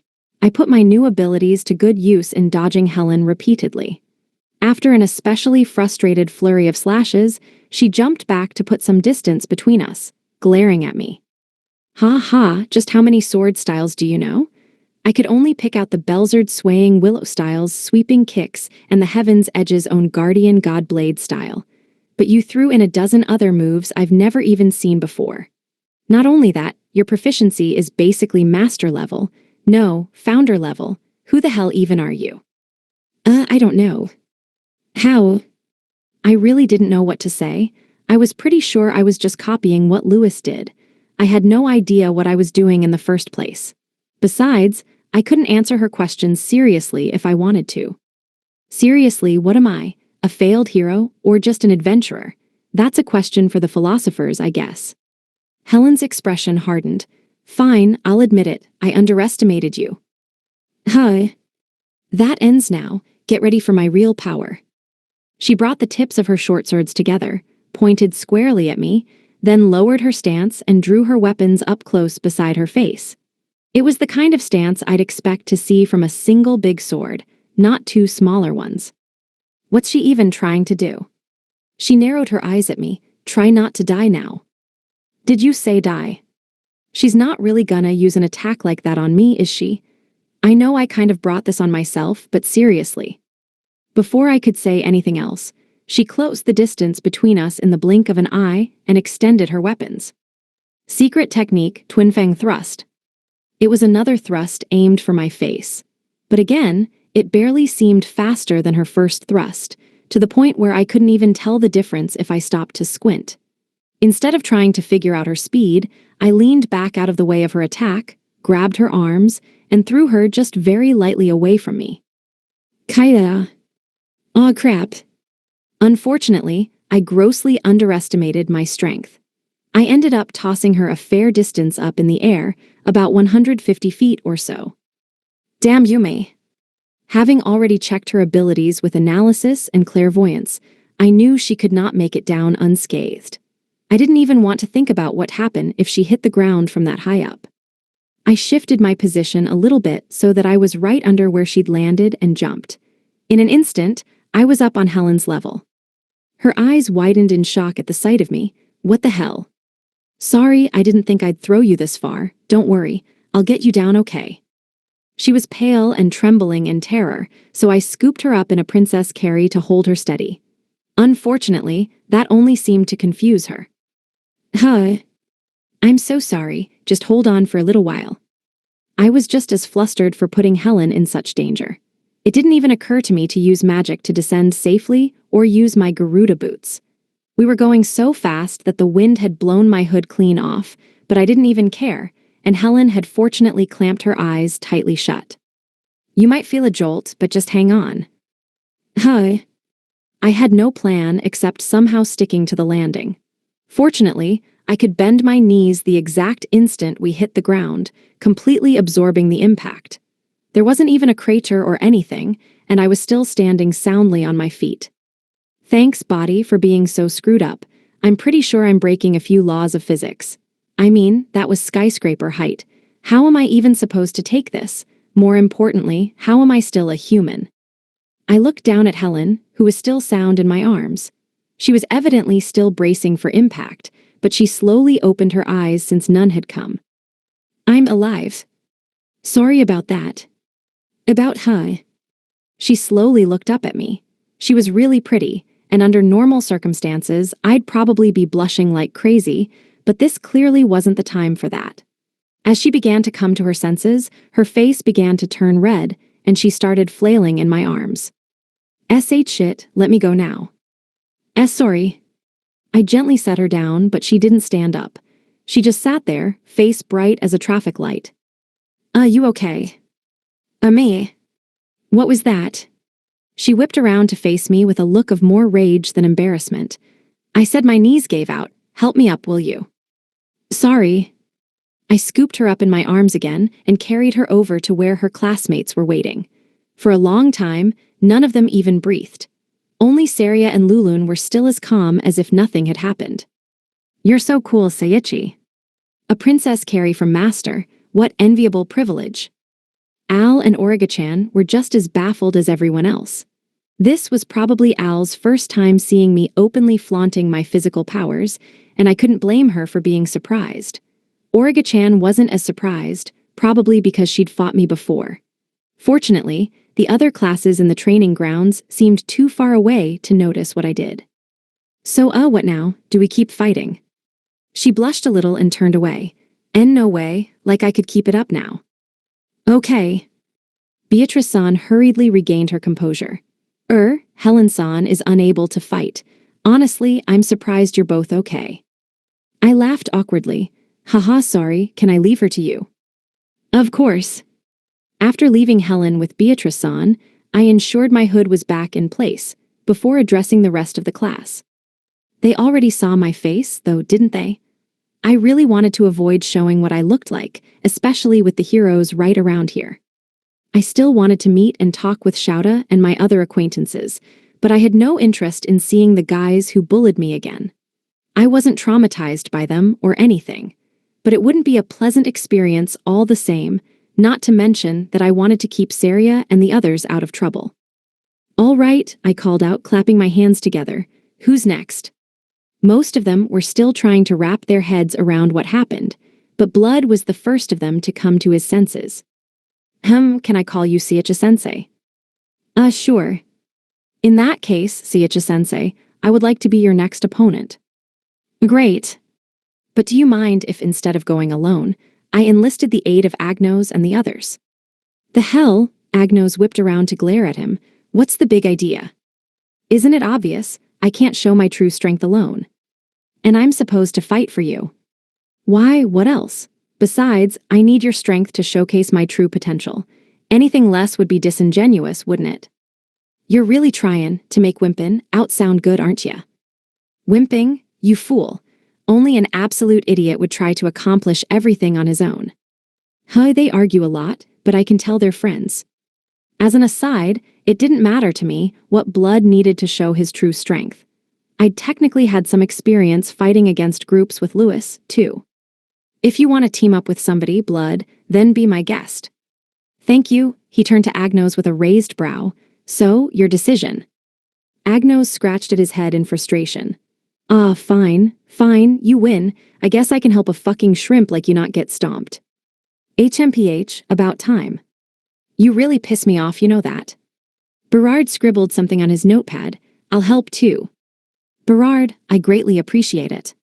Hey, why's he getting special treatment? I'm gonna cry one of these days. If you want to cry, then be my guest. Why? With that, they were up to a threesome, although Agnos was still in tears. Don't be like that man. Blood ignored his friend's turmoil as he turned to the last boy. Leon, could you lend me your strength as well? He twitched in surprise, then frantically shook his head no. Sorry. I can't. Blood sighed. Sorry, forget I said anything. Something about Leon's reaction seemed off to me. Not even when he was introducing himself back in the classroom did he seem so genuinely terrified. You okay, Leon? I asked. He jumped in surprise. I am sorry, I'm so sorry. I can't fight, he trailed off in a hoarse little whisper. I really don't want to force him into it. Maybe it would be better to stand my ground and insist that he participate like everyone else, but I couldn't bring myself to do that to him. As I looked around, I realized I wasn't the only one puzzled by his reaction. All right, Leon, you can sit back and watch with Beatrice-san. He began muttering to himself as he dragged his feet toward where she was waiting. I'm sorry. Beatrice-san shot him a questioning look, then made eye contact with me and nodded briefly. It looked like I was good to leave him in her care. I returned to my starting spot from my fight with Helen and drew white again. Everyone, get ready. I'm good to start whenever you are. Blood drew a classic longsword from his belt. Berard put his hand through some knuckle dusters. They looked just like classic brass knuckles. Agnos, however, pulled out an aluminum baseball bat. Agnos, are you really fighting with that? Yep, this is my old bud, foul swing. That's a pretty cringeworthy name, but I'd be lying if I didn't fit a delinquent lookalike to a T. As for Berard's brass knuckles, they certainly seemed to fit him. However, I didn't know how useful they'd be in a real fight. Just before we got started, though, Blood raised his hand. Seiichi-sensei, can we have a moment? I'd like to work out a strategy. Sure, why not? Plans are pretty important, even if I'm too dumb to think of any myself. Since I had some time, I decided to use clairvoyance on each of the boys. Just as I thought, Blood, Agnos, and Berard all had the capacity to use magic, but it was unrealized, just like with Helen. Leon, however, was a different case altogether. He could use magic, all right, 5 whole elements. From what I'd learned in Turbel's library and the Palace's books, just being able to use 2 elements was amazing. Leon was a diamond in the rough in the truest sense. That only confused me more, though. What's he doing in Class F? What's he so afraid of? Before I had time to think it over too much, though, Blood and the others seemed to have decided on their strategy. Sorry for making you wait, Blood apologized cordially. No problem, you can make the first move as soon as you're all ready. As I readied White, Agnos was the first to move. Here I come, Anarchy. He charged right at me and swung his bat right down at my head. Just like Helen, he didn't seem to hesitate. I effortlessly stepped aside, letting his bat collide with the ground. But from there, he used it to prop himself up as he launched into a spinning kick. Eat this. Huh. I wasn't expecting a move like that. He'd taken me totally off guard. Lewis and everyone else I'd sparred with tended to make some distance as soon as their weapon touched the ground. Without even realizing it, I'd picked up a bad habit. Of course, everyone had different ways of fighting, and I had to work on being more adaptable. Thinking that, I continued to dodge a flurry of unorthodox attacks from Agnos. He didn't have the same polished grace that Helen did, but his seemingly endless chain of attacks was effective in its own right. That did mean, however, that he was incredibly hard to read, and I couldn't keep myself from reflexively lashing back at him. Oops. I was still a total beginner at real combat, and when I got caught off guard, I tended to forget what I practiced and lose control of my skills. That was exactly what happened here, and while I had intended to only defend against him, I found myself lunging out at Agnos. Normally, that would take him right out of the fight. Instead, however, Berard suddenly cut between us, clamping my blade between his knuckle dusters and deflecting my sword from its mark. I was holding back, but even so, I should have had more than enough time to back away or counterattack. Instead, I left myself open like a total novice, and Agnos wasn't about to miss such a chance. He charged at me with another unpredictable strike, like a raging bull. Rah! Whoop! Fortunately, I had the raw stats to carry me out of that tight spot without too much trouble, and I easily dodged his attacks. Agnos and Berard have perfect teamwork, but what have I got? A big pile of mistakes, that's what.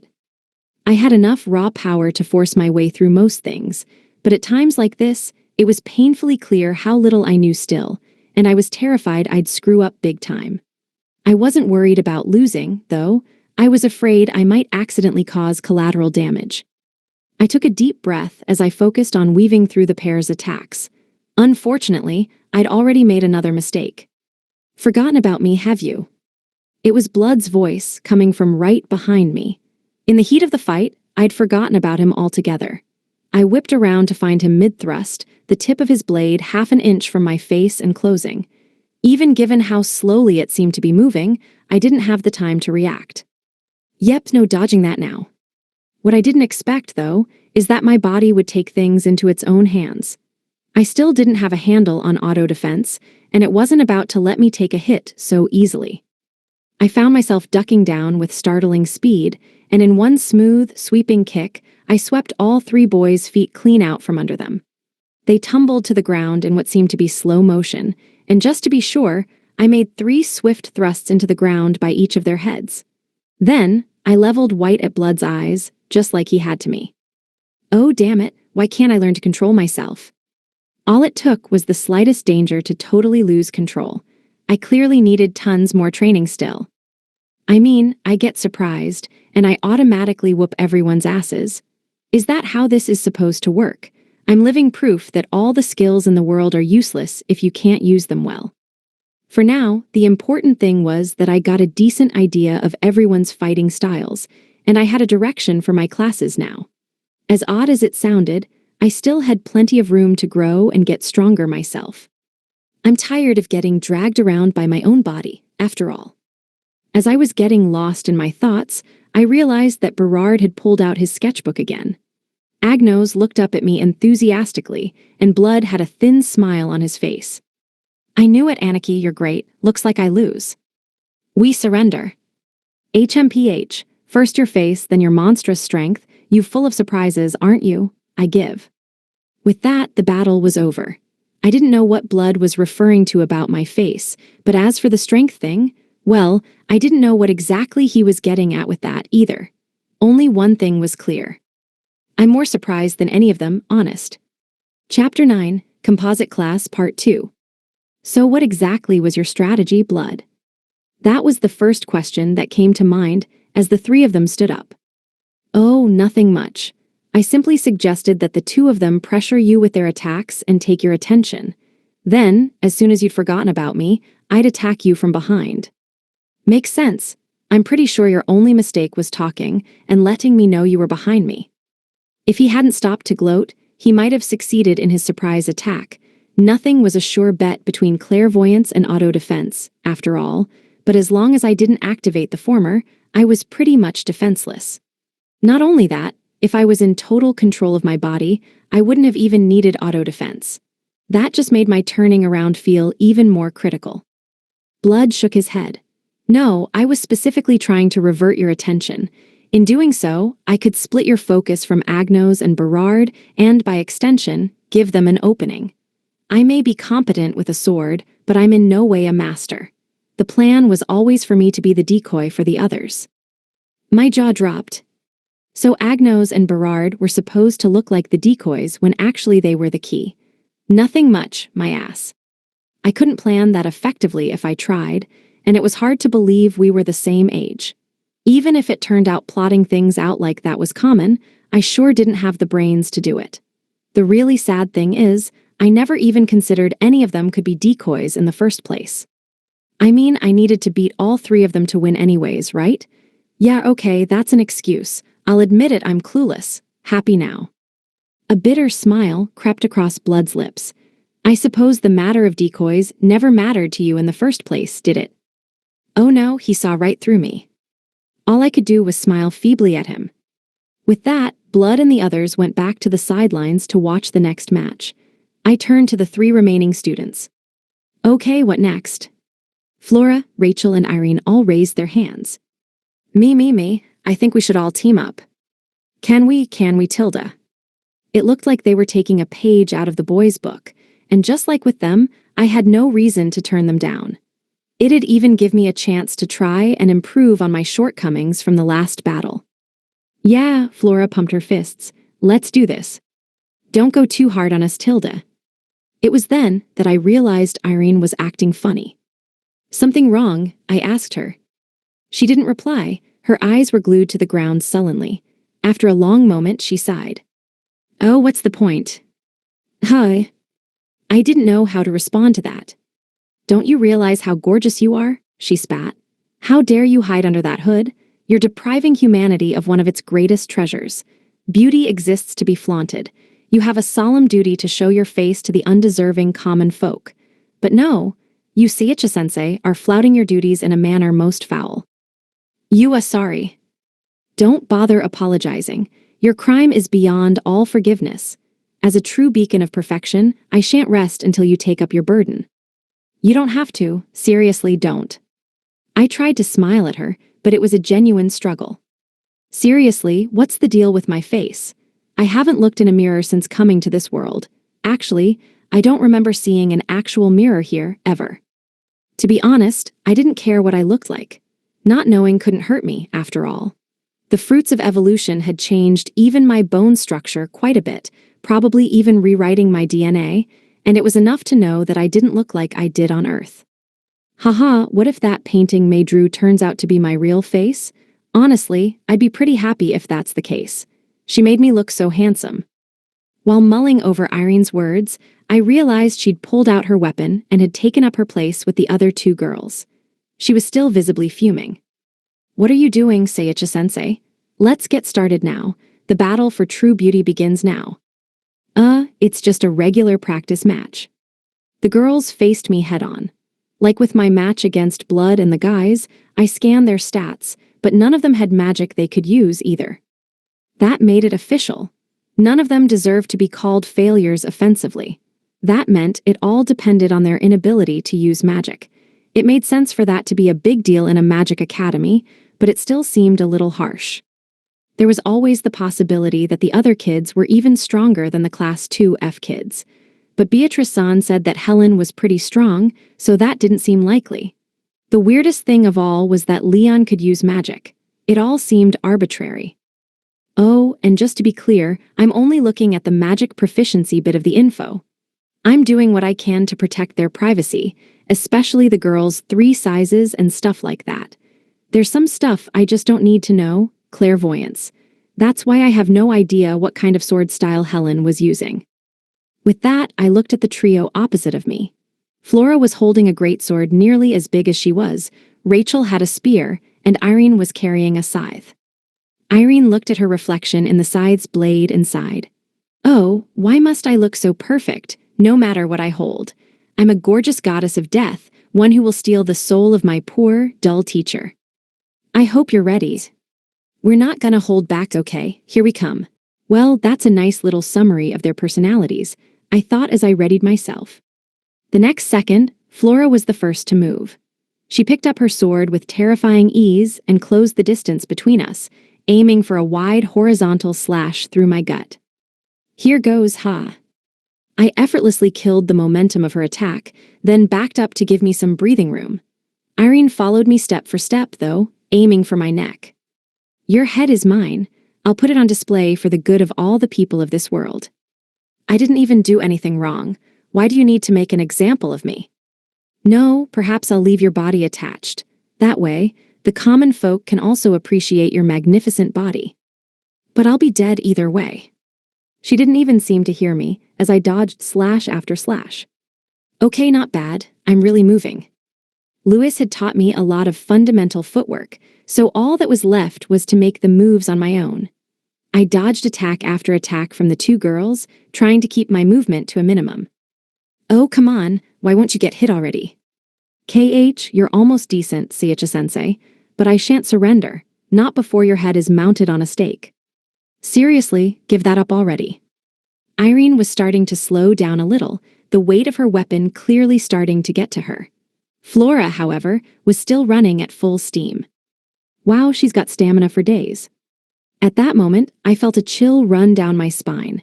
I quickly checked clairvoyance, and sure enough, Rachel was behind me. I ducked down on the spot just as her spear went through the point where my head just was. Unlike the others, her attack felt shakier. Okay, so Rachel has problems attacking for real. Noted. I turned around to find her standing in place behind me, her face an obvious mix of surprise and relief. From there, I jumped away from them so that I could see them all at once. With that, they resumed their attack, with Rachel joining in alongside the other two. Hiya. Doom. Flora's sword smashed into the ground, sending dirt and dust flying up all around them. Huh. Then, with perfect accuracy, Irene swung for my neck.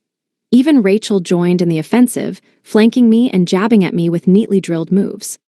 Flora's attacks were sloppy, as if she was trying to break me with sheer force. But Irene and Rachel had clearly received some sort of formal weapon training, just like Helen. Rachel, in particular, had clearly been practicing her craft for a long time now. As an aside, my skill would normally steal other skills for my own use, but I, of course, couldn't take Helen's secret technique or magic for my own. If they were to specifically teach me, I could probably pick it up easily enough. Oddly enough, it wasn't activating for any of Rachel's skills. She clearly had some great technique, but I could tell she wasn't used to actual combat at all. All right, I think it's time I stopped just dodging and went on the offensive. "Take this," Flora shouted with another huge overhead cleave. Just before it made contact with me, I put my rapier of burgeoning love along the side of her blade, causing it to slide harmlessly off target as I slipped into her guard. Her eyes flew open in shock. Huh, you're kidding. Not so fast. Irene swung to take a chunk out of my back, but instead of dodging, I stepped on the flat of her blade, letting it propel me faster. I'd gotten a good idea of how good she was, so after getting close enough to put the tip of my sword against her neck, symbolizing I'd beaten her, I flicked her back and out of the fight. That's one. Ugh. Flora, Irene cried, the blade of her scythe dipping into the ground. You're number 2. Taking advantage of her surprise, I circled around behind her and ran white along her neck, signifying her defeat. Then I put my hands over hers from behind, and with one circular throw, I pulled her weapon out of the ground and sent her flying behind me. Hi, leg. All right, one left. No, you don't, Tilda. As I turned my attention to Rachel, she aimed a savage thrust at me. I casually avoided her attack and laid into her with a slash of my own. To my surprise, though, she blocked my attack. HNGH. Hi. Yeah, she shouted as she made her counter. I could still feel that she was hesitating too much, but she was actually keeping pace with me decently well. Wow, Irene and Helen were pretty good too, but she's on a whole different level. Unfortunately for her, though, that was as far as she'd get. That's enough for today, I said, grabbing the shaft of her spear with my free hand and giving her a sharp tug toward me. Huh. She tried to resist my pull, but she couldn't match my raw strength even with me holding back. Once she'd lost her footing, I used her momentum to send her tumbling to the ground, then tapped her neck with white just like I had the others. What, Tilda? Fortunately, I didn't make the same mistake I had with Helen, and she didn't go flying into the air. I can practically feel myself growing. The throws aside, I think I've really been in control this whole time, and none of my skills went and activated themselves in bad ways. All that practice with Lewis definitely paid off. The 3 girls finally managed to get back to their feet. Flora rubbed her head, wincing. Oh, Sensei, that's just mean. What if this bump on my head makes me stupid? You better take responsibility. I lost. The very image of perfection lost, in a matter of beauty no less. Oh, Tilda, you're too strong, Seiichi-sensei Tilda. Flora and Irene's complaints aside, they were all doing surprisingly well. That was about what I was hoping for, of course. It'd suck if I hurt them even when I was holding back as best I could. Beatrice-san's mouth flapped open and shut for a moment. Gichi-sensei wins. With that, though, I'd finished assessing everyone's abilities except for Lulun and Saria, who I didn't need to look at again. I barely had time to let out a sigh of relief before a bell rang out across the training grounds. Beatrice-san looked up. It seems it's lunchtime already. Wait, really? I never would have guessed. Did those practice matches really take that much time? All right, Agnos pumped his fists. All that runnin' around got me so hungry I could die. Blood nodded solemnly. Well, it was nice knowing you. Hey, I ain't gonna die for real. I must admit, though, Seiichi-sensei is quite the enigma. He possesses strength the likes of which I've never seen, yet I've never heard of him before. Irene nodded. Definitely. I must admit, though, I wasn't expecting Rachel to be able to move like that. Looks can indeed be deceiving, Blood mused with a smile. Hello, Agnos waved his hand in Blood's face.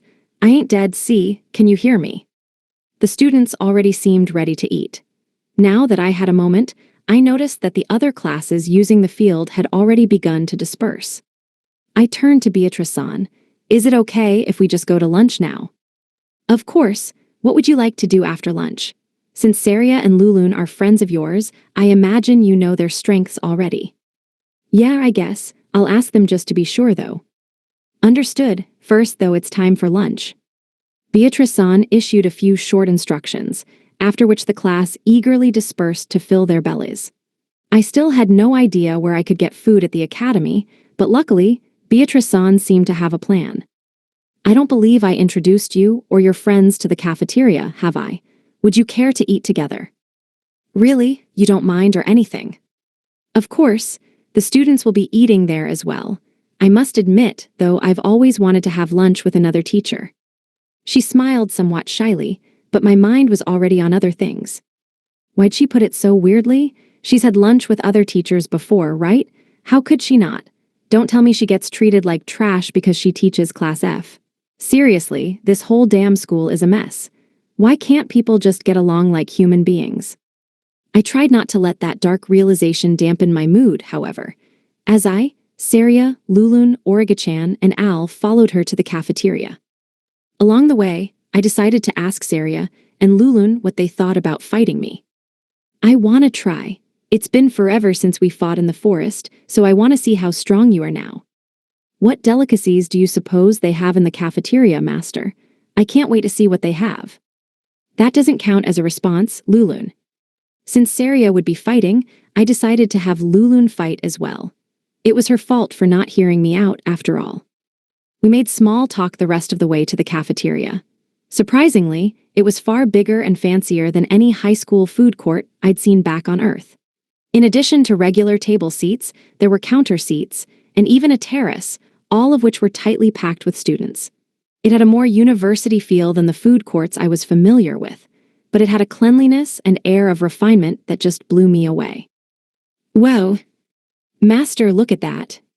Lulun eagerly pointed at a massive menu situated beside the order counter. Damn, Al muttered. Since when did schools have such a big menu? Beatrice-san puffed out her chest with pride. We have classic dishes from all over the continent, and we serve all 3 meals. Many of our students and faculty have dietary restrictions, after all, so it's only natural that we cater to a wide variety of palates.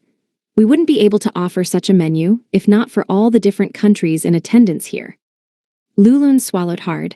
Global food, you say? Glutton, Origachan said with a shake of her head. You're drooling. And you call yourself older than her, Lulun. The rest of us were just as amazed, so I couldn't blame her too much. Saria eagerly grabbed my arm. Siichi, let's go get a better look. Hey, no need to pull me, I'm coming. At that moment, I heard a voice from behind me, a familiar voice that I hadn't heard in ages. Siichi. Hi. I turned around, and sure enough, she was there. Why? It was none other than my senpai and childhood friend. Karen Kanazuki was staring at me in wide-eyed surprise. Chapter 10, Love Triangle. She had silky, waist-length black hair and piercing eyes. She was dressed in the same high school uniform I'd ruined back in the forest of endless heartbreak. Her long, slender legs were clad in black tights. Even though I tried to avoid her back on Earth, I ran into her often enough that there was no mistaking her now. It was Kanazuki-senpai, no doubt about it. Siichi-kun, she muttered in disbelief, is that really you? I was just as baffled as she was. I knew she had to be at the academy, of course, and I figured I'd run into her eventually. I needed to know if she was safe, after all. Running into her so suddenly was a bigger shock than I thought it'd be. My words wouldn't form properly for some reason. There are no words for this, seriously. What are the chances I'd randomly bump into her like this? I mean, damn, what are you supposed to say at times like this? A casual, hey, it's been a while?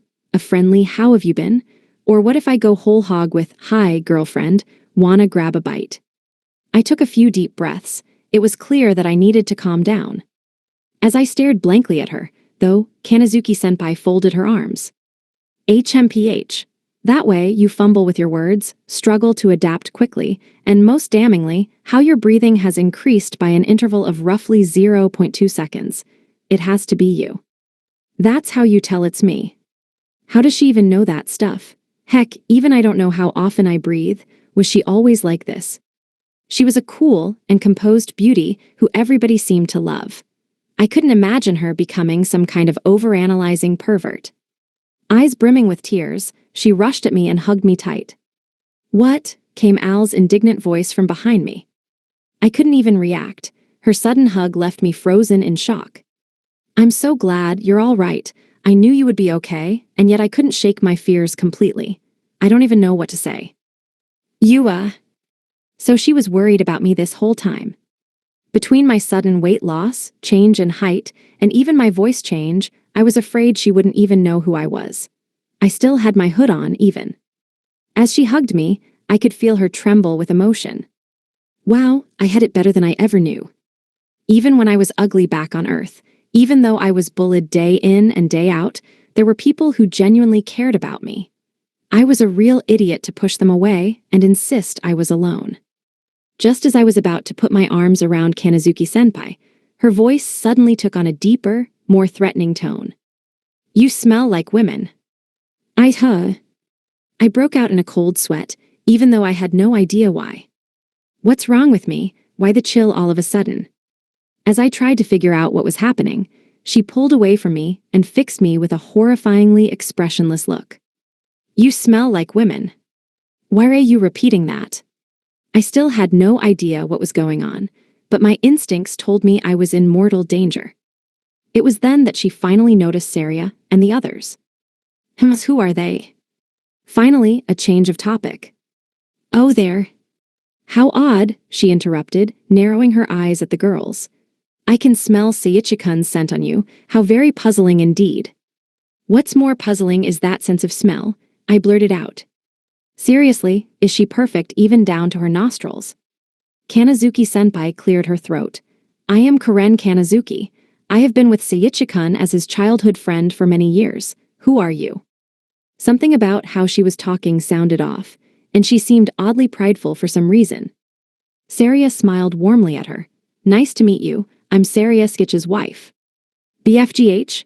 Kanazuki-senpai coughed up a bit of blood, but she quickly wiped it away. I'm sorry, I must have misheard you. I thought you said you were his wife, of all the accursed things you could have said. I scratched my head. Embarrassing as it is to admit, you heard right. B-fleg, came a second spout of blood from her mouth. She shot me another eerily blank look. You're saying you're more than lovers with this woman? Yeah. Have you smooched with her? A smooch. It was a weird way of phrasing it, but I was more focused on how embarrassing it was to admit it. I ended up just averting my gaze. Saria likewise blushed bashfully. You did, didn't you? Oh, yeah. I braced for the worst, but unexpectedly, tears began to brim in her eyes. Image summary. A black and white drawing shows a worried-looking girl in school uniform. To think the lips I've been planning to take for so long have already been stolen. Kanazuki-senpai. I had no idea what she was talking about. All I knew was that she seemed to be spiraling into despair. If you've already had your first kiss, then surely your virginity is also a thing of the past. What are you saying? I haven't done anything like that. The color returned to her cheeks somewhat as she looked up at me. You haven't. You aren't lying, are you? You can swear that nothing untoward has happened between you and that vixen. I'm telling you no. Why am I shouting about my virginity in the middle of the cafeteria? She let out a sigh of relief. I suppose that's good news. Now, would you mind telling me why you care? She chuckled. Oh, no need to fret. I'm just relieved we'll still be able to exchange firsts as planned.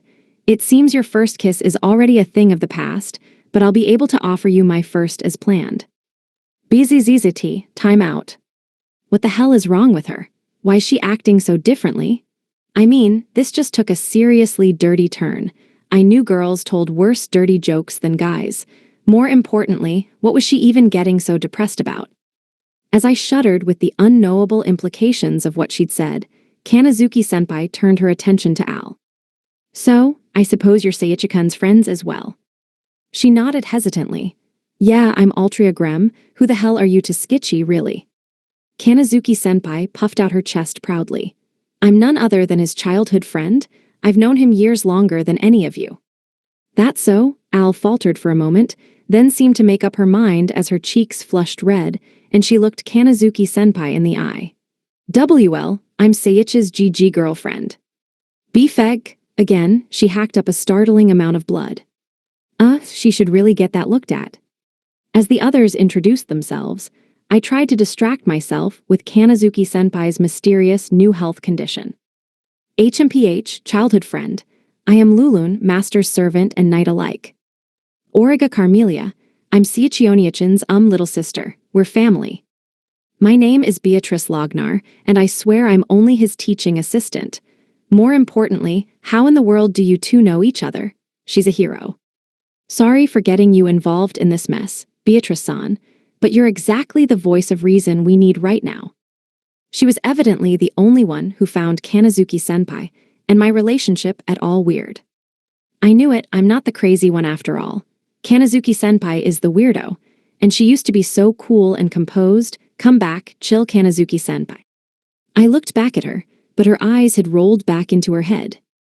Kanazuki-senpai. With that, my long-awaited reunion with her turned out to be a lot messier than expected.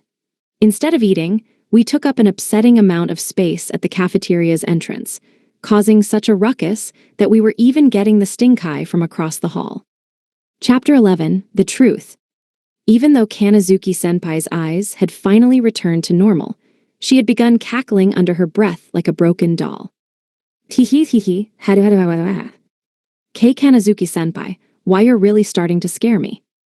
It might sound pretty tame, but her face had no emotion whatsoever, and her laugh was disturbingly detached. Anyone would want to call up an exorcist. I was a fool, she muttered to herself. I know better than anyone how charming he is. I should have expected such unwholesome interference. Senpai. She slowly raised her face to look at me and smiled emptily. I'll have to tie you up, lock you away, and make sure nobody ever lays eyes on you ever again. Guards. That's no joke. Wear Turbell's ultra-powerful anti-pervert guards when you need them. Somebody, call them now. Haha, no guards will come for you, and I'll personally ensure nobody stops me. My mind and body alike belong to you. Of course, you know what that means for your mind and body. Oh God, she's reading my mind now. Help, somebody, anybody, help me. She blushed slightly, but her eyes were like open pits into the abyss, so it was more disturbing than anything else. Can't you see how much I care for you?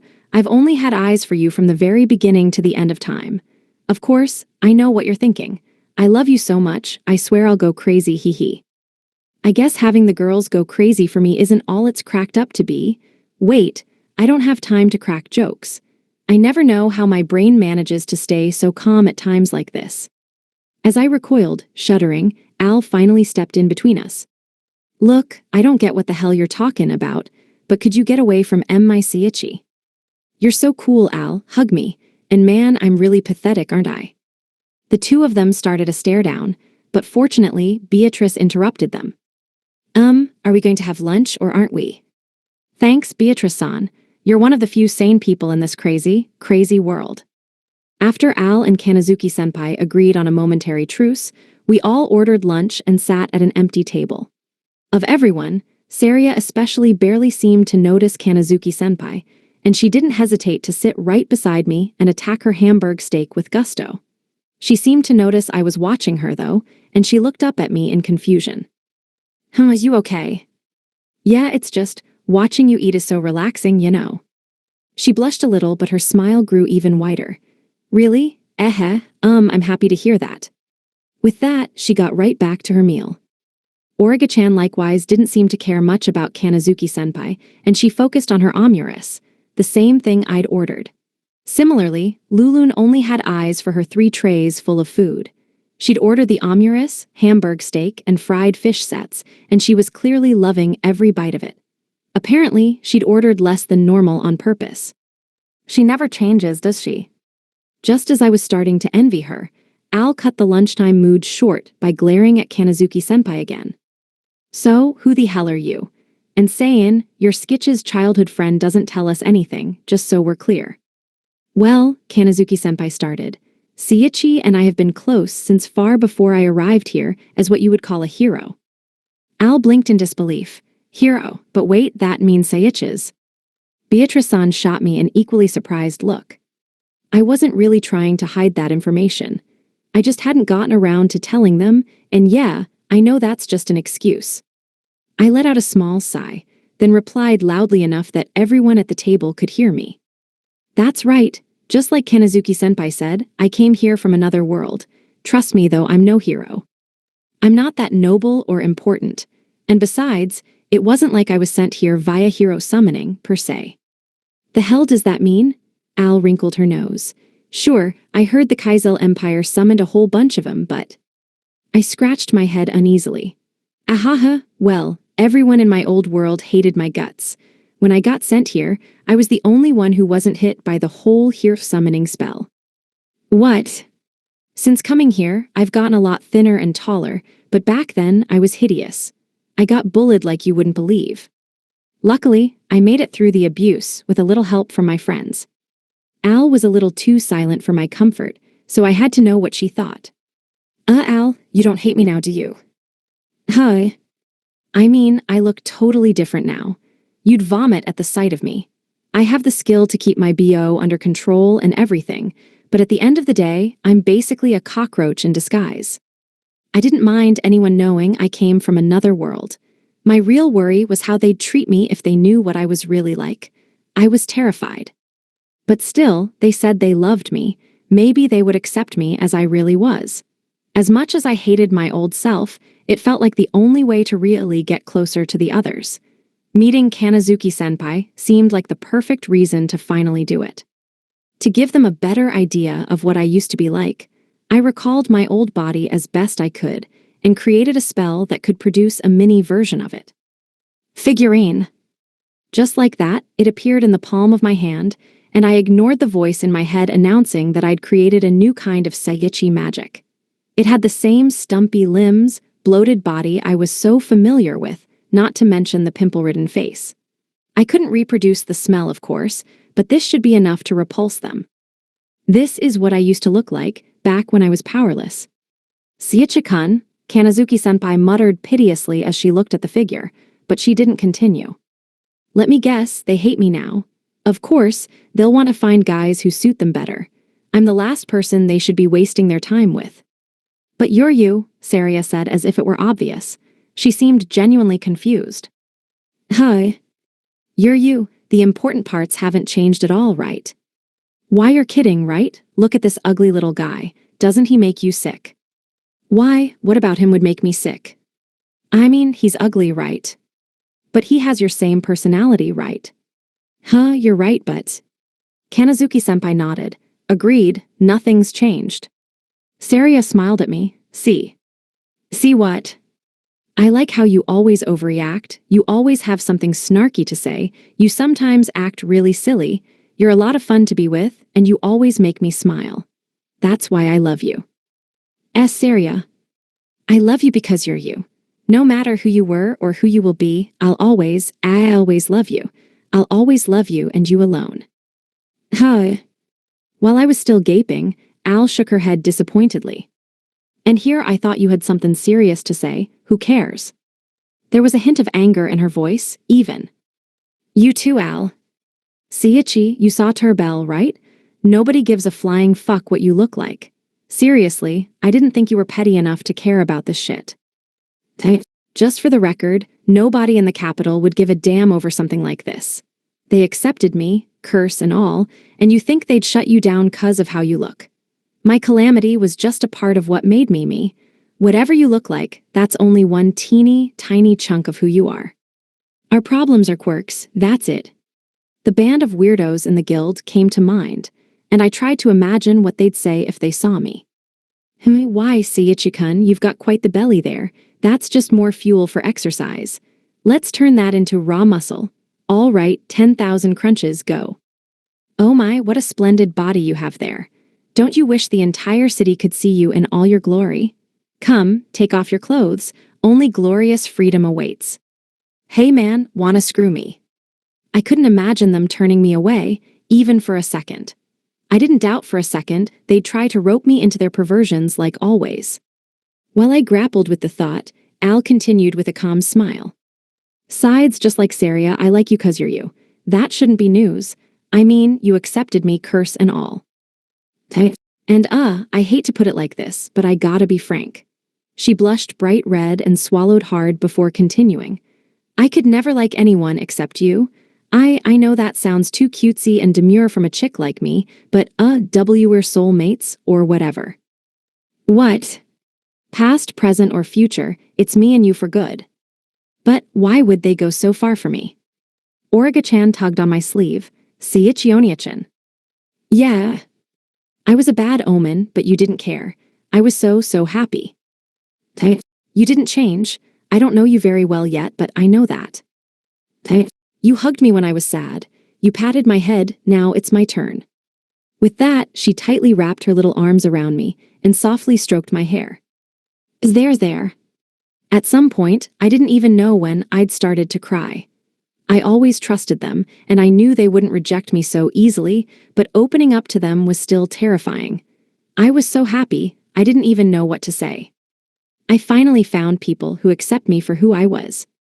Image summary. 2 panels show close-ups of anime-style characters with large eyes. The top character has pointed ears and an open hand, while the bottom character has a hooded head and is touching their hair. At that moment, something weird happened to me, or rather, something that should have happened long ago. Finally, my body and mind felt like they were truly one. It wasn't like I was finally able to move like I wanted to or anything. No, when Saria and the others accepted my old self, I could finally accept myself, past and present. For the first time, I felt whole. It was a strange feeling, but not a bad one. Beatrice-san finally opened her mouth to speak. Seiichi-san, I know we haven't known each other for long, but I know. You're you, and you no doubt always have been. Everyone loves you because of that. Please don't forget it. I wiped my tears. I won't. At that moment, I noticed Lulun was staring fixatedly at the figurine in my hands. Lulun, what's up? Master, is this truly how you appeared in the past? Yeah, why do you ask? The words had barely left my mouth when I noticed Lulun was drooling. Wait, you're kidding. Why are you drooling? She suddenly snapped to her senses. My apologies. You're wonderful beyond description now, but when I see how rough and fatty you were back then, I can't help but be enthralled. You'd really try to eat me, wouldn't you? I was relieved she didn't think I was hideous or anything, but this felt decided wrong in a different way. Nonetheless, I found myself smiling at the thought. Besides, Saria chimed in with a grin, you ate the fruits of evolution, right? That's proof you're still you. Really? I wondered aloud. Beatrice-san, however, seemed outright baffled. Did you say fruits of evolution? Yep, Saria replied readily. Me, Skitchy, and Lulun all had some. Lulun nodded knowingly. Ah, that foul-tasting fruit. The very thought of it makes my taste buds recoil in horror. I can't believe it, Beatrice-san muttered to herself dazedly. To think they truly exist. Come to think of it, the fruits are the one thing I've never really figured out, even after using analysis on them. Saria seemed to know about the fruits from all her time in the forest of endless heartbreak, but she didn't seem to know anything past how amazing they were. This was the first actual chance I had to learn more about them. From the way Beatrice-san was reacting, they were likely even more amazing than I'd thought. I hadn't put too much thought into them up until now, but this was a great opportunity to ask about them. So, you know about the fruits of evolution. Al scratched her head. Come to think of it, you mentioned something about those things back when Lulun turned human. Beatrice-san, having regained some of her composure, nodded. Well, to be blunt, they shouldn't exist. They're fictional. Fictional. Precisely.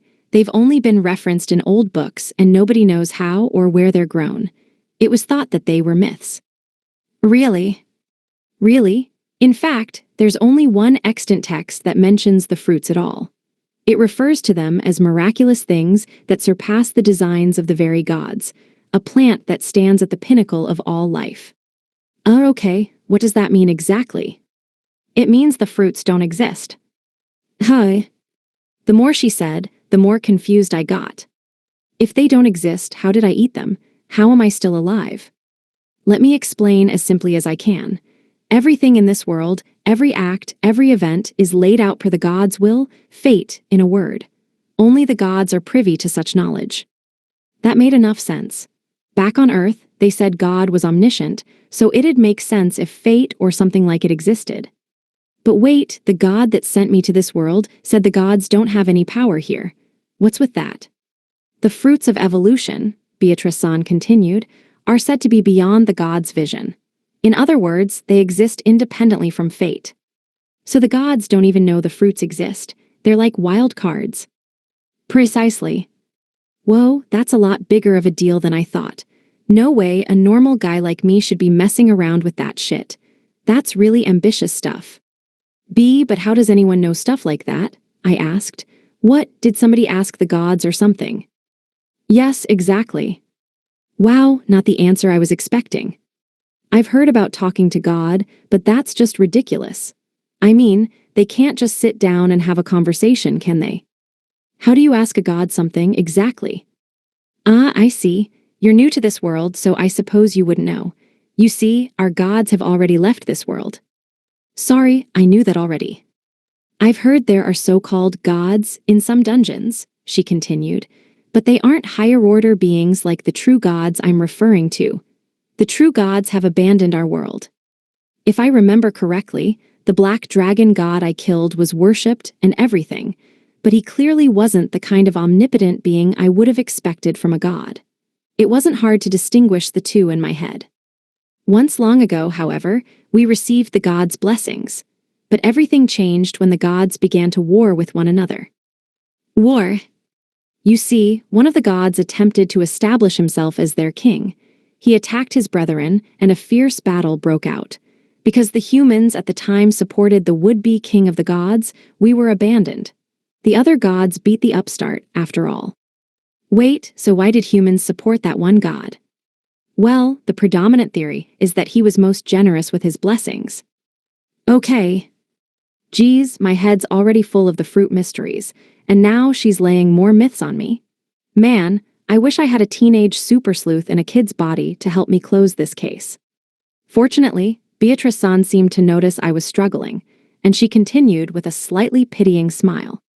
So, Seiichi-san, do you think it was wise for humanity to simply let the gods spoil them? Maybe. Well, I'm sure you can imagine what might have happened. With the aid of the gods, humans grew lax in their labors. Humanity was in decline. Okay. Just imagine it, a world without natural disasters, monsters, or wars. It was a paradise. But having lost the need to compete and being given a near-perfect lifestyle, they stopped trying to better themselves at all. Humanity stopped evolving. I think I get it. No more war was a great thing, no doubt about it. Almost everyone wanted world peace, and the thought that it had happened was too good to be true. At the same time, though, it sounded like that removed one of the key pieces of being human. It was so peaceful that nobody even had to work, and just living free was enough. There was no need to evolve. To be clear, I don't believe war was the only thing driving human evolution, Beatrice added. But even so, with the gods' excessive coddling, any crop became easy to cultivate, and life was possible with only the bare minimum amount of effort. It prevented people from thinking and working for themselves. Oh. Back to the main topic, though, the old age of prosperity was ended by the war between the gods. That one god who challenged the others was eventually sealed in this land. Wait here, so you're saying that god didn't die? Defeated or not, a god is a god. They're not that easy to slay. They're higher dimensional beings, after all. As a result of the sealing, however, the fruits of evolution came to be. I think I get it. I was still struggling to follow, because of just how complex it had gotten. There was only one person to have ever found the fruits of evolution, the author of the one surviving document the fruits are mentioned in. It was none other than an ancient mentor of the heroes, Duke Xenos Zephyrd. What? Like the dark noble Xenos, the guy I beat in the forest of endless heartbreak. After the god was sealed away, the world grew rife with monsters, natural disasters, and wars. Zephyrd Kaiwu was a famously tragic figure who studied and talked about even today. He was betrayed by his beloved country and lost his true love, eventually disappearing altogether. Before his appearance, however, he found the fruits of evolution and suggested that they were exempt from the fate laid out by the gods. It said that he gave them to the gods, knowing that they didn't belong in his hands. Okay. The fruits weren't that easy to get rid of, however, and not even the gods could destroy them. This is just a theory, but some say that the fruits are divine power given form, a natural side effect of sealing a god beneath us. Of course, most still regard the fruits as nothing more than myths, and very few people study them seriously. Most historians simply accept the theory and move on. So that's why Xenos seemed to know so much about the fruits back when we fought. Since he'd probably never left the cave he made his lair, there was a good chance he didn't even know he was in the middle of that big forest. Wait, maybe he did know. I don't have any proof he never left, and Forest is in the dungeon's name. For a moment, I wondered why his lover Marie had died if he had access to fruits of evolution and even knew their revival effects. But she'd probably died before he found them. More importantly, it sounded safe to assume the gods put the fruits there on purpose, just to keep humanity from getting at them. As an aside, Beatrice-san continued, it said that the gods didn't know what to do with the fruits, so they sealed them away, just like they did the rogue god. I knew it. That forest was just like their garbage can. They could have put a little more care into it, though. The clever monkeys and acro-wolves were fighting over the fruits left and right. Come to think of it, when I read the tale of the Dark Nobleman, it mentioned that he fled to the forest with Marie's body after she died. The forest also had revivification grass and the like that could raise the dead. So the forest probably still had a good dose of power from the fruits of evolution or the gods themselves.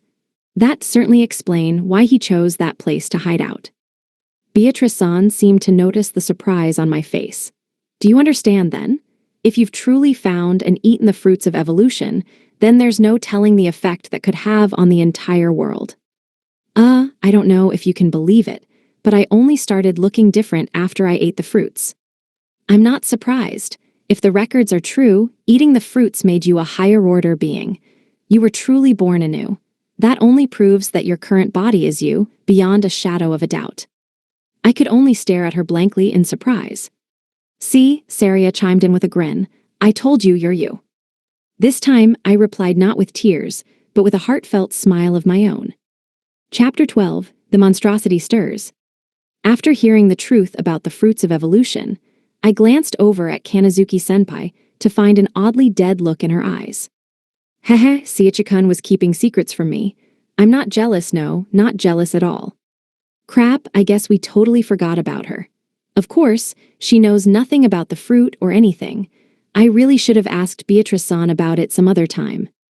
I tried to think of something we could talk about to include her, when I realized there was something important I hadn't asked yet. By the way, how are Shouta and the others doing? Looking around, I didn't see any sign of them, or any of the other heroes for that matter. Kanazuki-senpai's eyes sharpened somewhat. Before we get to that, I'd best tell you what our current situation is like. How so? I'll be blunt, we heroes are seen as enemies of the Academy. Wait, what? That was the last thing I was expecting to hear. Beatrice-san nodded in agreement. I hate to say it, but she's right. How is that even possible? Wait, what are you doing here then? Are you in danger? She exhaled coolly. My instincts told me that if I didn't come to the cafeteria, I'd regret it. Faint as it was, I could detect a hint of your smell. Thankfully, my nose was strong enough to reunite us. Okay, thanks, nose. I was totally lost. Fortunately, she didn't dwell on that. Personally, I've managed to sway the general opinion enough that most don't recognize me as a threat. Besides, the faculty seems to have an eye on me, so I can't imagine being assaulted in such a public place. Even if they were to try and jump me, I'm plenty strong enough to repel them. I stand near the top of the class, even by the hero's standards. There's no need to fret about me. Oh, okay. Hearing her say, that was a big weight off my shoulders. She put a hand to her chest and looked me square in the eyes as she continued. I assure you, I'll be fine. My virginity is yours and yours alone. That's not what I'm worried about at all. Regardless, I swear to guard my purity with my heart and soul. I want you to be the one to defile me and scar me in the most meaningful way I know how. Visceral much. This is a whole new side of her, one I never wanted to know existed.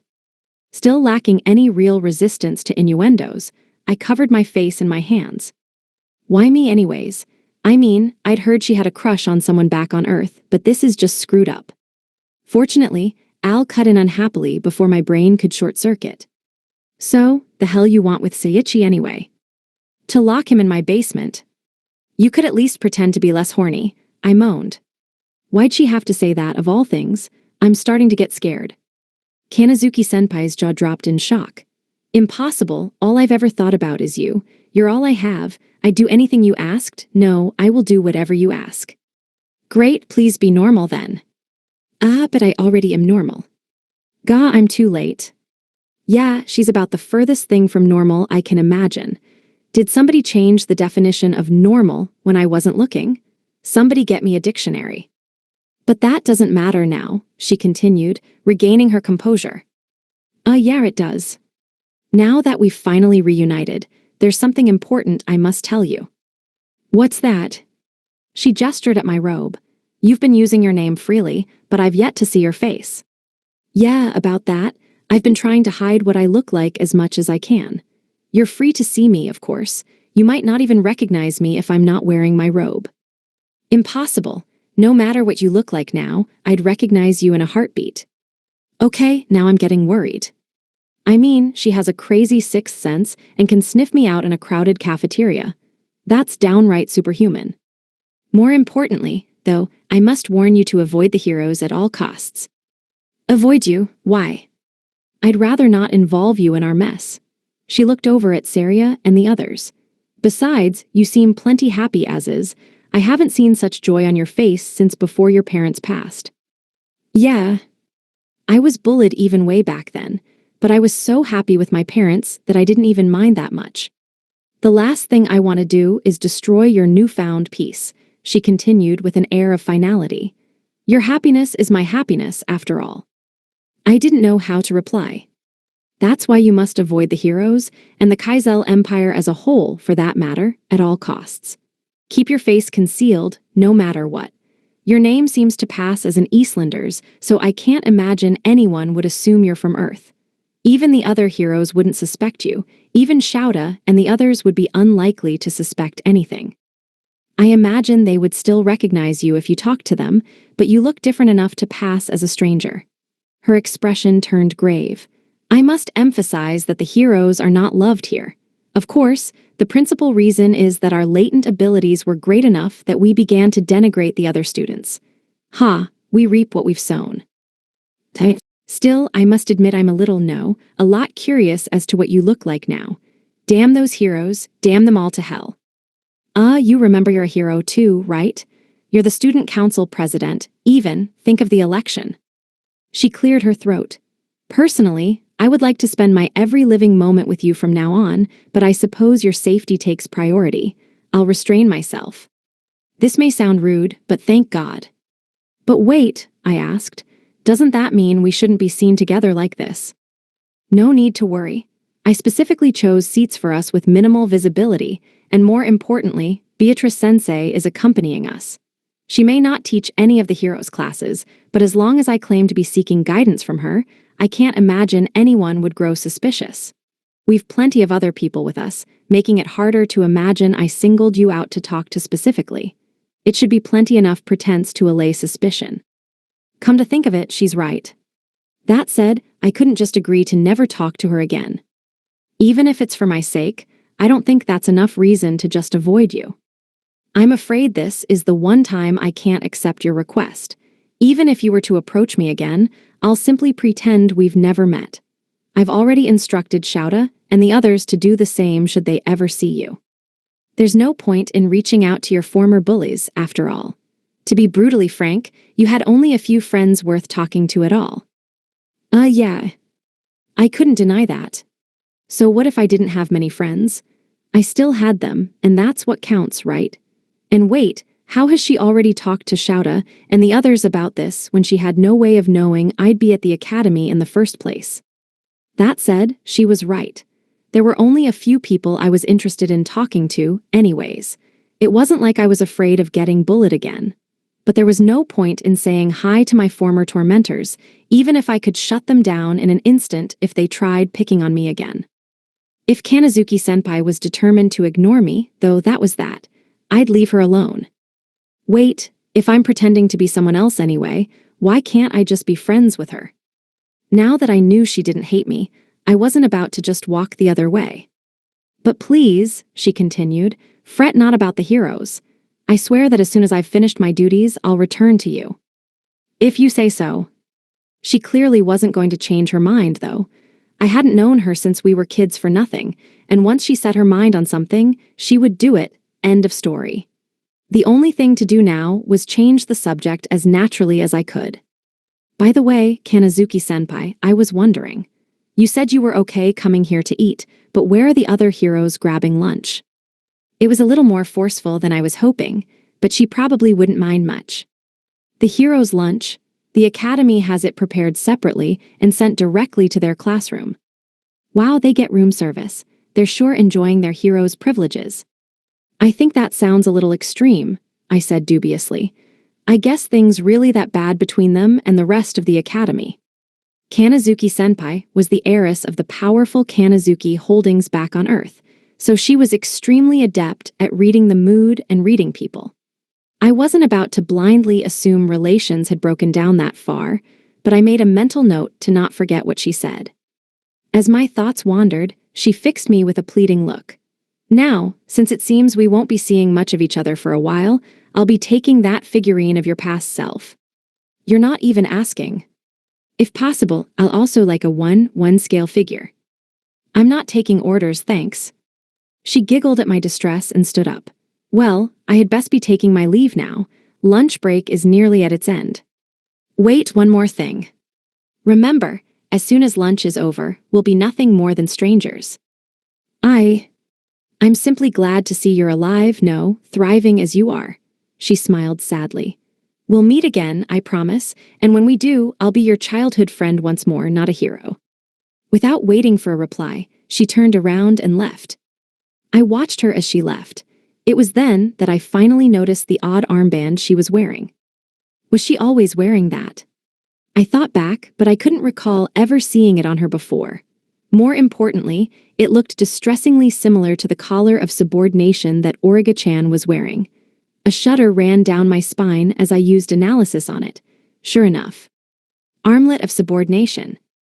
Damn, I was really hoping I wasn't right. It was clear that the Kaizel Empire was enslaving the heroes. When they were first summoned, I thought, or rather, I hoped, that they were fine. In that instant, that hope shattered. My only friends from Earth were wrapped up in some upstart empire's plots. Fuck them. Oddly enough, instead of getting angry, I was almost disturbingly calm. Something inside me had finally snapped. Chapter 13, The Monstrosity's Wrath. On that day, the birds and beasts of the wilderness ran amok in terror. Even the monsters, from the lowliest slimes to the mightiest forces of nature, were desperate to flee. Instead of attacking villages as they normally would, they focused purely on escaping, getting as far away as possible. Not a soul could tell what it was the monsters were fleeing from. Not a soul noticed that they were fleeing from Barboodle Magic Academy.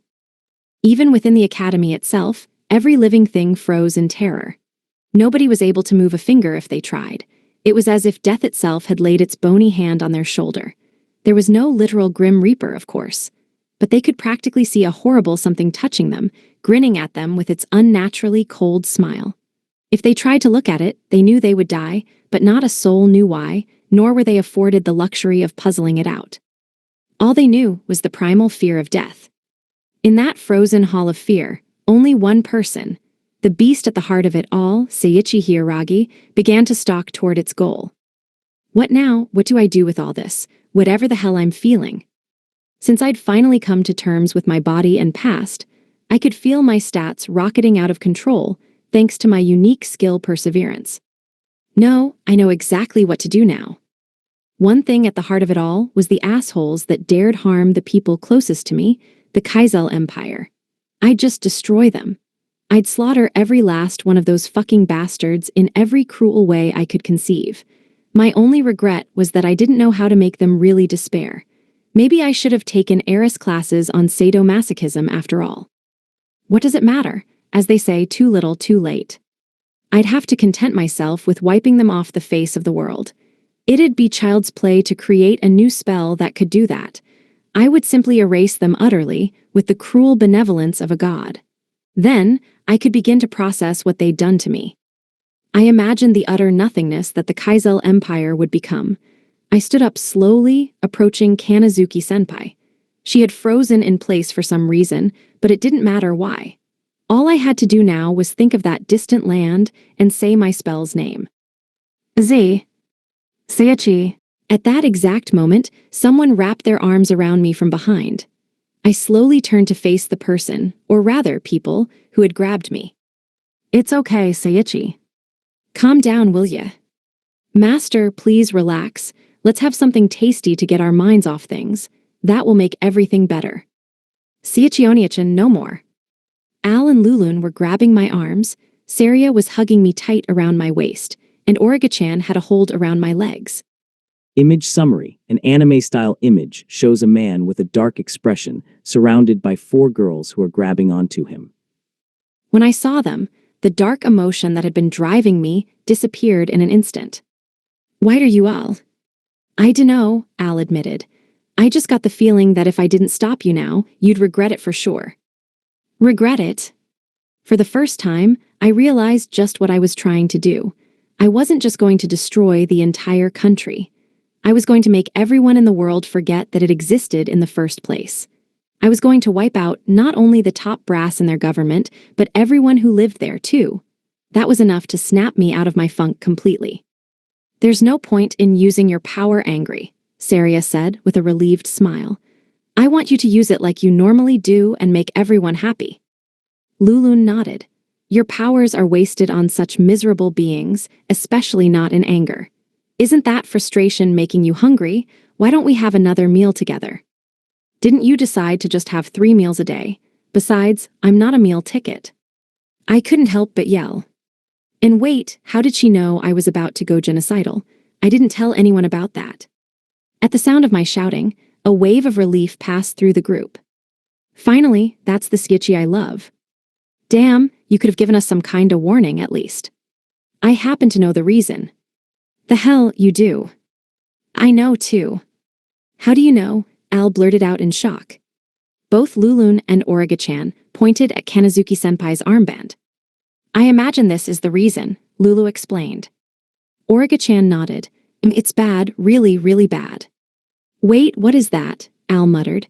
I could have sworn I've seen that design before. It's an armlet of subordination. It's like the collar of subordination I had, but weaker. I just noticed.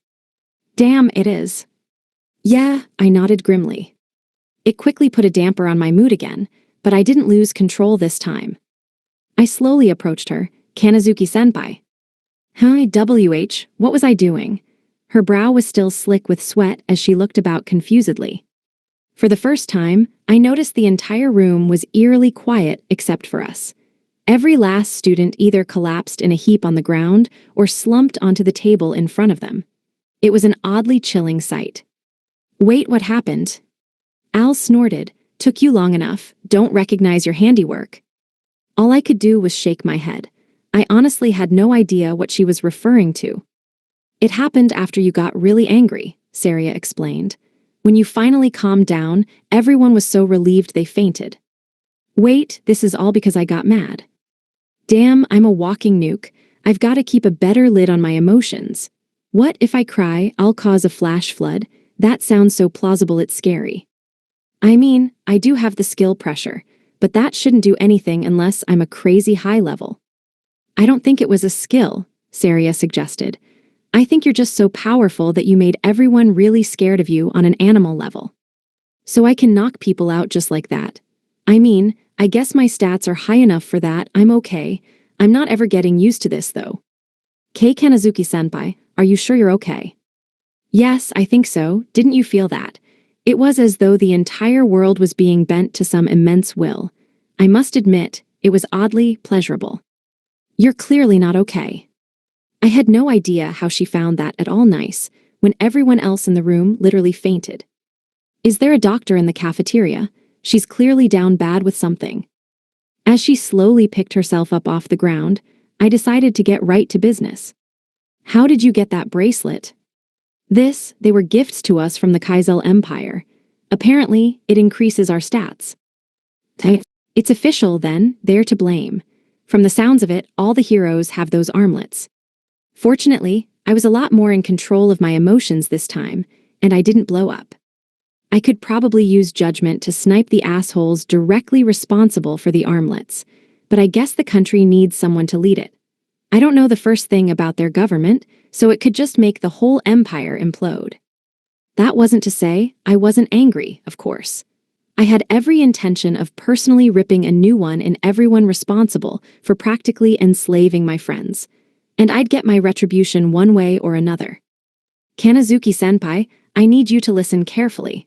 That bracelet is something called an armlet of subordination. It forces you to obey whoever put it on you. What? But according to my analysis skill, it's nothing of the sort. Long story short, I have greater analysis, so I can see its real effects. Also, I have a unique skill called clairvoyance, which lets me see the condition of whoever I want. Unfortunately, it clearly shows you have the subordinated condition. What? Her eyes flew open in shock. How did you get such skills? As I said, it's a long story, but I'll explain it all when we have the time. More importantly, we need to get that thing off you. I may not know why you're wearing that, but clearly, somebody was lying to you. That can't be, she muttered dumbfoundedly.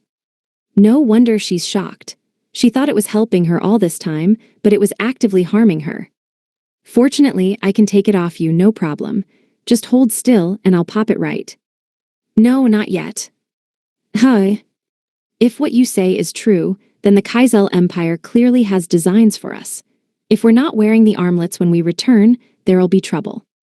Where are you going back there at all? I'm afraid we must. Seriously, why? I wanted to avoid telling you this, as I didn't want you to worry, but they have our school's faculty hostage. What? Not only that, there's a fair number of students there as well, mainly those unfit for combat as the title of hero would necessitate. There was nothing I could say to that. It was the last thing I was expecting. I can't bring myself to abandon them. No matter the world, as student council president, it's my duty to protect them. I guess. I didn't want to just them lose either, but Kanazuki-senpai and the others took priority. Aside from my friends, there wasn't anyone I really cared about at school. There were just too many of them. Besides, I couldn't just use dimension magic to teleport there, grab them, and teleport back. I needed a good idea of the area I was teleporting to, and even magic creation couldn't give me a workaround. There was a big difference between seeing a place and having been there, so even far-seeing magic or something wouldn't work. Besides, I doubted magic creation would even activate since teleport did virtually the same thing. But what can we even do? There is one thing. I need you to remove this bracelet without destroying it. Huh? Why would she want to do that? That means I can't just cast President Lincoln and be done with it. When I thought about it, I got the feeling that I could probably keep the armlet intact if I focused hard enough. It was as though my body, finally on speaking terms with my brain, decided to let me know it was possible. I guess it can't hurt to try. With that, I had Kanazuki-senpai stretch out her arm, and I cast President Lincoln while imagining the bracelet harmlessly popping off. Sure enough. You really can remove it, she breathed in astonishment as it readily fell off. I guess I did it, yeah. Why do you sound so surprised? She scooped it up off the ground and held it out to me. Now, you put it on me. Let's just get you to a hospital. She finally gets it off, and that's where her mind goes. That's just screwed up. I managed to prevent myself from yelling at her, but her expression only turned grave. I need you to dominate me. It's too late for you, I moaned, holding my head in my hands. Relax, I was 0.1% joking. So you were 99.9% serious. Think rationally for a moment. If I returned to the Empire without the armlet, I would get in trouble. Correct. Well, yeah. In that case, I need only change who puts it on me. It's the perfect disguise, and I'll have marked myself as yours beyond any doubt. I may be a genius. Nobody needs that kind of smarts. Regardless, I need you to put it on me. You don't even have to command me. Please. She was clearly serious about it. Honestly, I could see what she was getting at. As I was mulling it over, however, she grabbed me and forced her hand through the loop. Ha, you owe me now, she said smugly. Go on, give me a command. Didn't you just say I didn't have to? I swear you did. I was lying. Who in their right mind would pass up such an opportunity? Could you at least not sound so proud about it? Enough already, I said, give me an order. Wait, who's supposed to be the master here? I don't know why she was trying to push me around now, especially when she was asking me to take away her free will. Since was she so hard to deal with? Worse, the longer I stayed silent, the more her stare seemed to hurt. Fortunately, it wasn't long until the perfect request hit me. Okay, Kanazuki-senpai. You wish me to accompany you to bed, with pleasure. What kind of inhuman freak do you think I am? I regained my composure and cleared my throat. No, here's my order. I command you to stay safe, no matter what. That's your mission. Seiichi-kun. To be honest, you and my other friends are my only priority right now. The other students don't matter to me at all. I know that sounds cruel, but you guys really matter that much to me. She didn't reply, so I continued. You said you didn't want to wrap me up in your mess, but I'm going to remove Shouta and the others' bracelets too, and you can't stop me. But not the others, eh? I suppose you have no obligation to do so, and the less you have to do with us, the better. I suppose I'm not much of a president after all. No, I didn't mean. Enough, I understand. By all means, please remove their armlets as well. Between us, we should be able to protect the rest of the heroes. She grinned boldly. I'll make sure to follow your command to the letter, of course, though it wouldn't have hurt to demean me a little more. I heard that, you know. Image summary: a girl with long dark hair and a serious expression wears a school uniform. Chapter 14, The Outburst's Effect. On that day, when Seiichi first lost himself to his anger, the effects spread far beyond Barbutal Academy's halls and the local monster populations. The demon realm was only one of the victims. Whoa! Beljizzle was suddenly hit by a chill that sent my whole body quivering. You too feel that? I asked my friend's subordinates, Terry Hemut and Bosco Dan. Why yeah. But what's it all mean, Belsan? So I wasn't the only one. If we all got that same chill, something bad's clearly happening. Even without that, I can kinda tell something bad's happening. Aw, stop winning, I snapped. You're gonna make me cry. We continued chipping away at the day's task while we talked. What was that, though? Belsan, Bosco asked tentatively. We're a special squad, right? Yeah, of course we are. We answer to Rie-sama herself. We're elites, unlike the rank and file. Don't they call us a suicide squad? Dumbass, whoever says stuff like that's just jealous. No, I heard Rie-sama and the other top brass saying that. Just get back to work. Please don't dodge the question, if we're really elites. You better not finish that thought. Then why are we stuck cleaning the castle? Don't say it. Damn it, Bosco, learn to keep your mouth shut. It's taking everything I got just to ignore that. I jabbed my finger into Bosco's skinny chest. I told you not to say it. Damn, the last thing I want to do is dwell on that.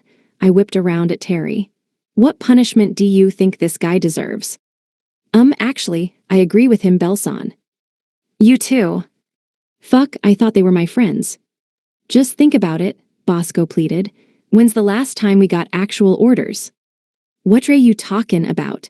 We put all those teleportation traps around Turbel, didn't we? That was your idea. Don't remind me. Thinking back on it, we'd never gotten an actual order, not once. Except for watching the castle after the Black Dragon God-sama got killed. That's real important. We're not warriors, Terry mumbled.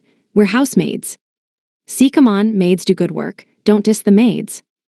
Aren't we an elite combat squad, though? Damn. Before I could come up with another excuse, however, Bosco pointed at the freshly polished window. Look at this crystal clear glass, boss. How's polishing supposed to help us fight better? My eyes swam about the room. We could polish the hero's weapons. Are you stupid? Sorry, I am. He was exactly right.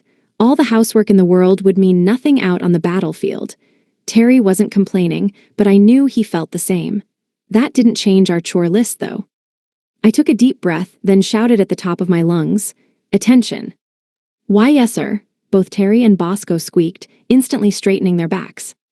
Listen up. If you've got time to whine, you've got time to think about how you can put this experience to use. Just imagine this built-up Grimes the heroes. Look at that filth. I'll clean you right out of here. See? Doesn't that do wonders for your spirits? I think I get it. You're a genius, Belsan. All right, let's wrap this up. Leave no hero left standing. Yes, sir. We grabbed our battle mops and wash rags and faced off against our foes. This is even dumber than you made it sound, boss. Yeah, of course it is, I retorted, tears brimming in my eyes. Of course, that shit didn't cut it. I let out a heavy sigh. You want to complain to Rie-sama then? All right, let's kill the heroes, kill 'em all. Leave it to me, boys, I'm a hero-killing pro. In the end, no matter how tough we tried to act, nothing could match the sheer horror of Rie-sama's punishment. Rie-Farzer was suddenly hit by the pressure of some great presence. My entire body went stiff. What in the world was that? All of the top brass of the demon army had gathered at Raudir-sama's call to discuss the pending alliance with the kingdom of Windberg. The mysterious pressure aside, however, it was incredibly difficult to process just what had begun to unfold. On one end of the room, the captain of the 1st Regiment, Zeros Arbana, one of the strongest Demonkind, was clearly prepared for battle. Opposite him were the equally powerful 2nd Captain Zalwa Waltor and Jade Raven of the disciplinary squad, who were likewise up in arms.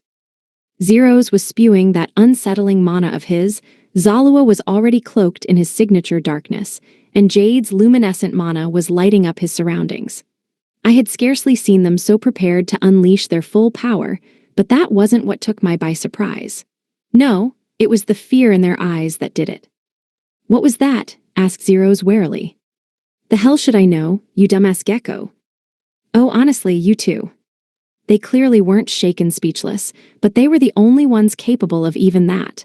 The other captains, myself included, were unable to even lift a finger.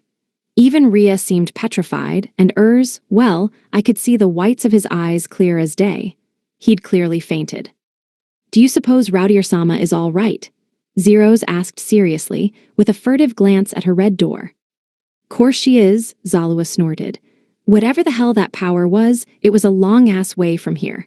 Sides, it feels pretty random to me, like somebody blowing off steam. Ain't no way it's aimed at her. Jade sighed. Dearie me, this could be trouble. After a tense few moments, the mysterious pressure faded as quickly as it had come. Finally, I was able to move again. I panted heavily as I tried to regain my composure. Honestly, what was that? As if we need anything new to worry about. Zeros nodded sternly. Indeed, in a direct confrontation with such power, I doubt we would fare well. However, I must add that it did not feel aimed at us, or rather, at Demonkind. We have nothing to worry about. Yes, but...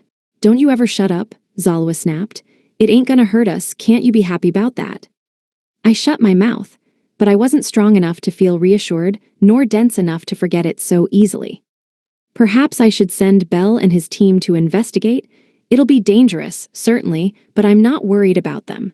They're a suicide squad, after all. Zalwa jabbed a finger at See, look at him. He ain't shaken, wait, he ain't even conscious. What a wuss. I folded my arms. Unfortunately, we're still mortal. You're lucky you're so strong. Oh yeah, Ria the Phoenix is gonna lecture me on mortality. Come on, you're a vampire. To be fair, I was a phoenix, and between my aerial magic and signature flames of life, I had managed to secure my place at the top of the demon army. Bell and his underlings misunderstood my powers as vapor magic. They assumed I could freely create and manipulate any gas. But unfortunately, all I could do was control what was naturally in the air. When the black dragon god was slain, my flames of life brought me to his labyrinth.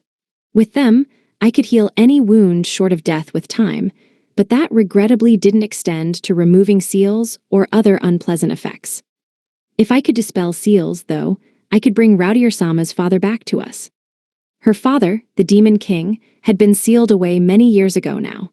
After losing our first ruler, we were forced to govern ourselves with a council of the strongest Demonkind in the realm. We only wanted to live in peace, but the humans' attacks on our people were relentless, and with time, our new king met the same fate as the first. And yet, despite how deeply the humans hated us, Raudir-sama wanted to make peace with them. All we could do was support her in every way we knew how, and I wasn't about to let anything stop her. I took a moment to imagine the emanator of the mysterious pressure. If they intend to oppose Raudir-sama, I'll stop them, even if it costs me my life. That I swore. Chapter 15, Gorilla and Donkey vs. Monstrosity. After Kanazuki-senpai left, the cafeteria was still in chaos. To put it a little more clearly, there was still food scattered haphazardly across the tables and floors, and the students were pretty much in the same state.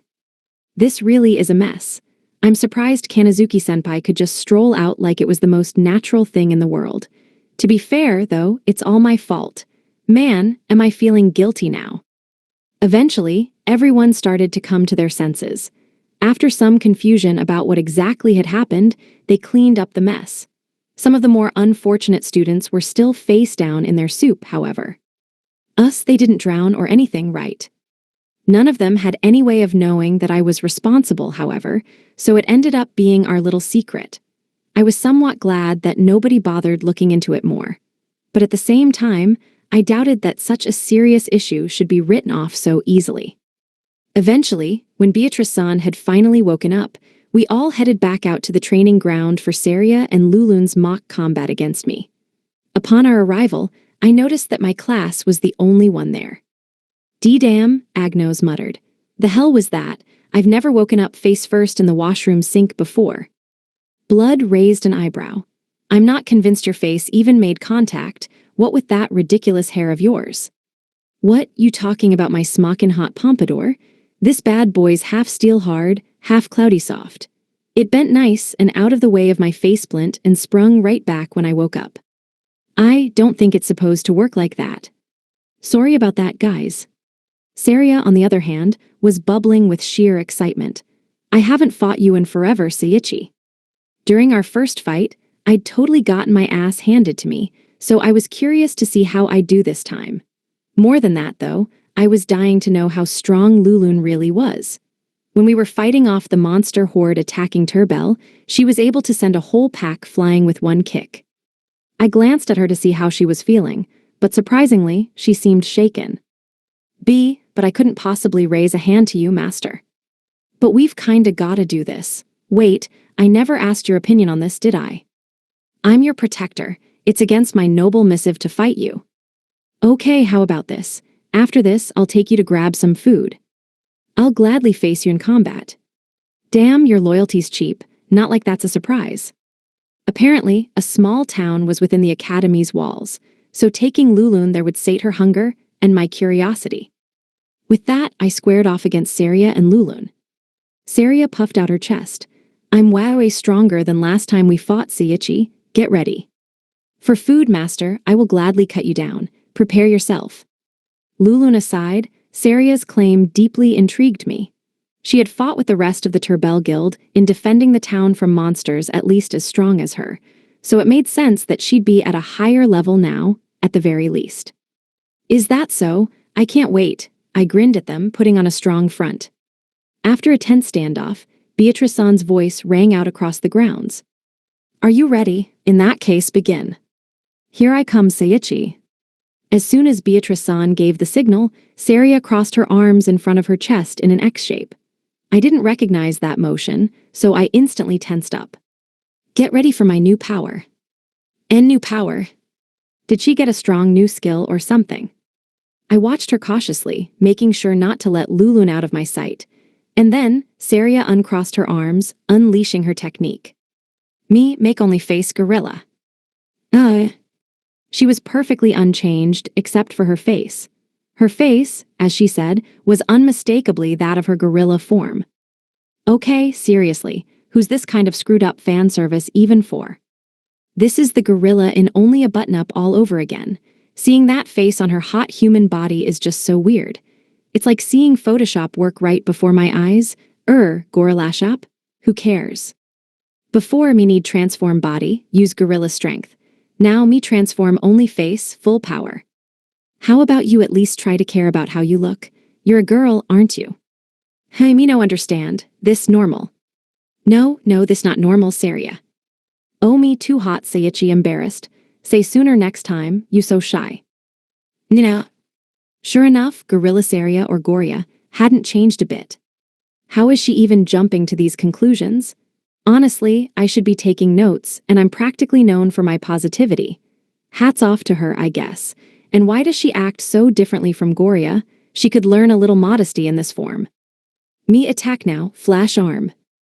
Not this again. I recognized that skill from the first time we fought back in the forest of endless heartbreak. She suddenly disappeared, and before I could react, she reappeared right in front of me. Even though my reflexes were supposed to be downright superhuman at this point, I still couldn't keep up with her speed. Maybe it's just that kind of skill. Fortunately, I was more confident in my ability to deal with her in close quarters.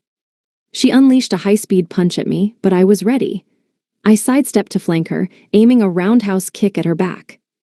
MGH. She was surprisingly quick to react, however, somersaulting forwards out of my way.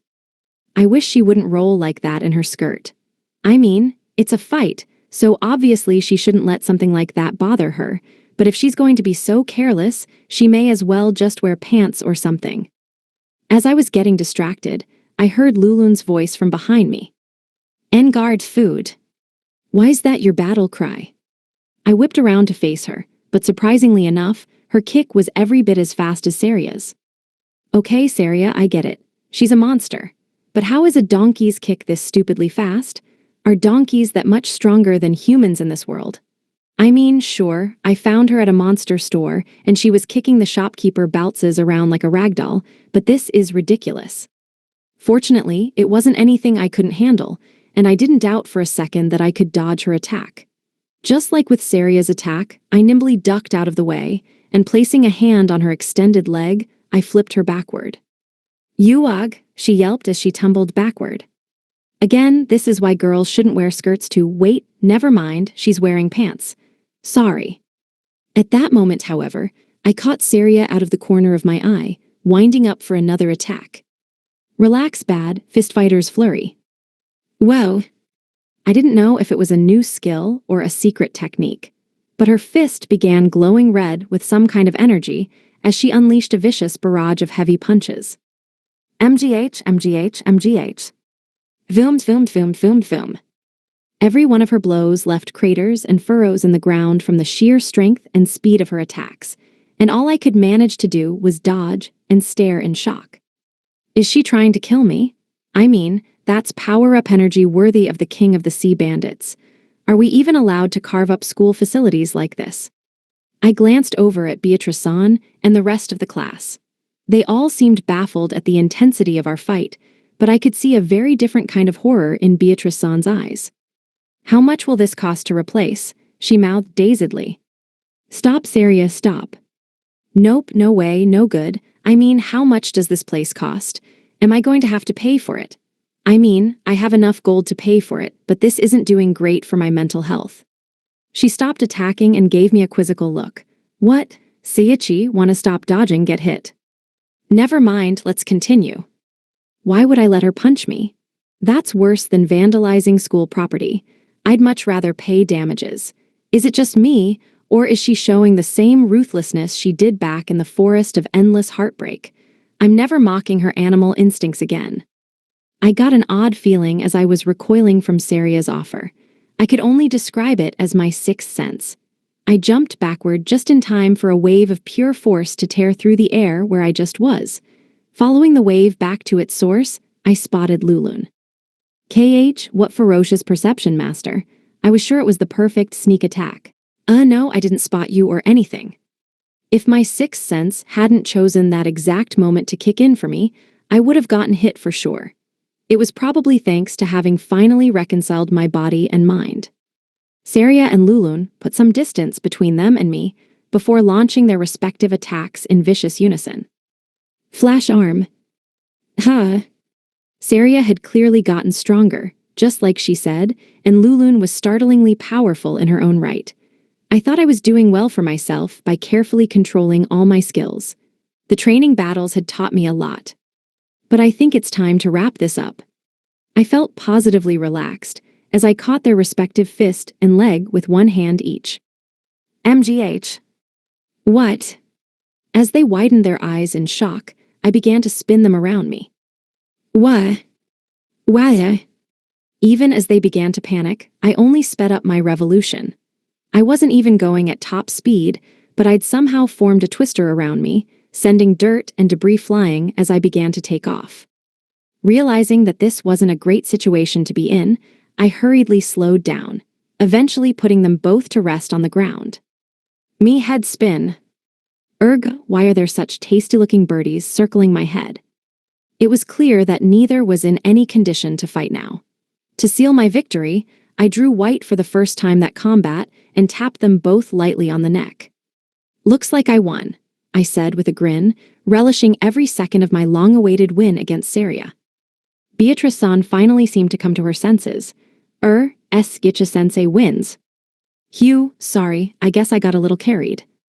I didn't finish my sentence, though. When I turned to face the rest of the class where they were watching, I realized that the force of the wind had messed up their hair a startling amount, and their clothes were absolutely caked in filth. Even Agno's prized pompadour was limp and frizzy. There was a long moment of silence. I broke out in a cold sweat. Beatrice-san still hadn't fully recovered from her shock, and Al was straight up glaring at me. When I saw that, I'm so sorry. I apologized with everything I had. Chapter 16, A Teacher's Resolve. After that, I restored the training grounds to their normal state. The ground was pocked with craters and massive cracks, but with the help of the ultimate tier earth magic, Terra Wave, I was able to smooth everything over. Most earth magic only went so far as making small amounts of ground or manipulating little patches of earth. But Terra Wave let me freely manipulate the ground of the entire field.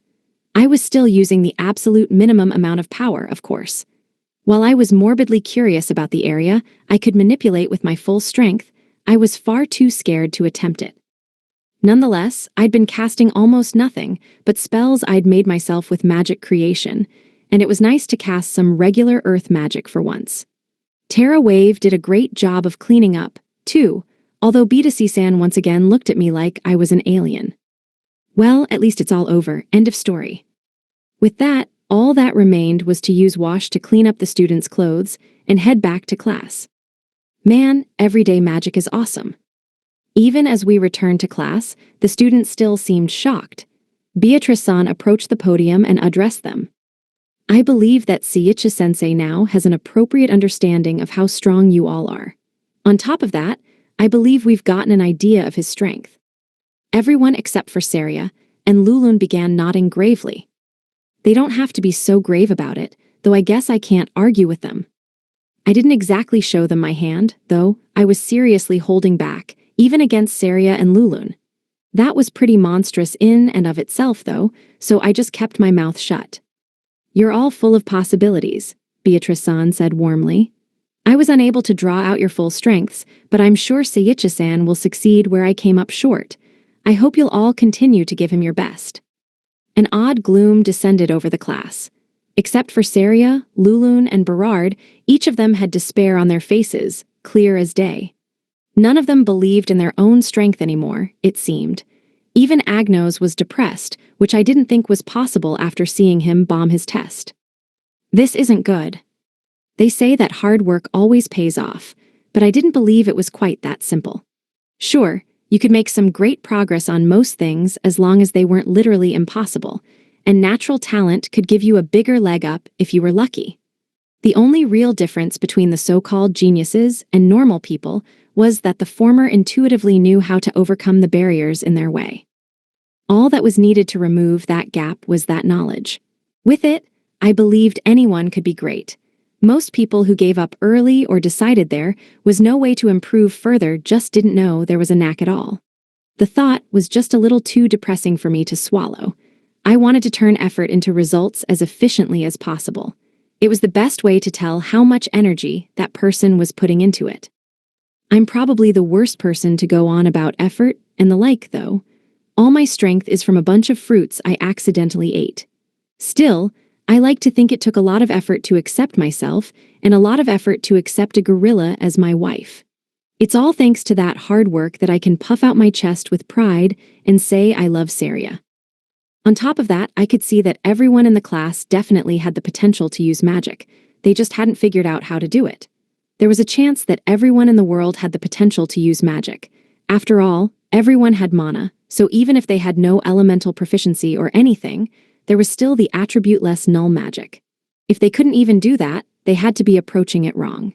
It was nothing like skills. Lewis was totally unable to use any, for example. Most of all, they had a real monster like me to teach them. Even if they didn't seem to be able to pick up magic before, I had a knack for dragging that potential right out of them. I wasn't a god, but I was a human with the potential to hit that level someday. I looked out over the class and took a step forward. Don't worry, I promise I'll make it so each and every one of you can use magic. Everyone stopped and looked up at me. Al was cringing a little, but Saria was grinning happily, and Lulun and Origa-chan seemed to really respect me. Was that a little too high and mighty of me? Either way, it looks like it's time for this human/monstrosity to get to work. Chapter 17, The Academy Town. The day after I announced I'd make them all able to use magic was a day off. Since I'd promised Lulun that I'd treat her to something tasty for fighting me, we had arrived in Academy Town to relax and make good on my promise. As the name suggested, Academy Town was located on Barbodel's campus. I didn't believe a whole village could exist inside a school like that, but after leaving the main building's back gate, it was only a short distance to the crowded streets of stores and stalls. We'd gone through the front gate on our way in, so I had no idea it even existed. As an aside, Al was busy preparing for her classes starting the next day. Saria had already agreed to hang out with Flora and the other girls, so they weren't with us. You have to prepare for classes. I don't remember hearing anything about that. I was honestly blown away by how social Saria was. If I was a transfer student, there was no way I'd be able to go out with friends, especially not on such short notice. Regardless, that meant that only Lulun, Origa-chan, and I would be going to town. I arrived at the academy's back gate a little early, and there wasn't a lot to do there, but fortunately, the two girls arrived quickly enough. Lulun was wearing her uniform, and Origa-chan was dressed in the same ninja-like robes she always seemed to wear. It looked very comfortable and easy to move in, and it fit her just as well as any dress could. Sorry for the delay, Lulun apologized. Were you waiting long? Nah, not really. Let's get going. Yes. Hungry, you're drooling again. What? Don't be ridiculous. Seriously, Lulun, we're nowhere near any food stalls yet. I couldn't help but smile at their exchange as we passed through the gates.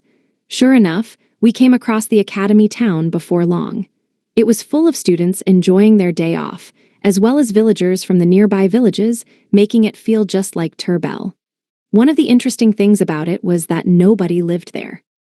Since Barbodel was something of a neutral territory, it was maintained by donations from countries the world over.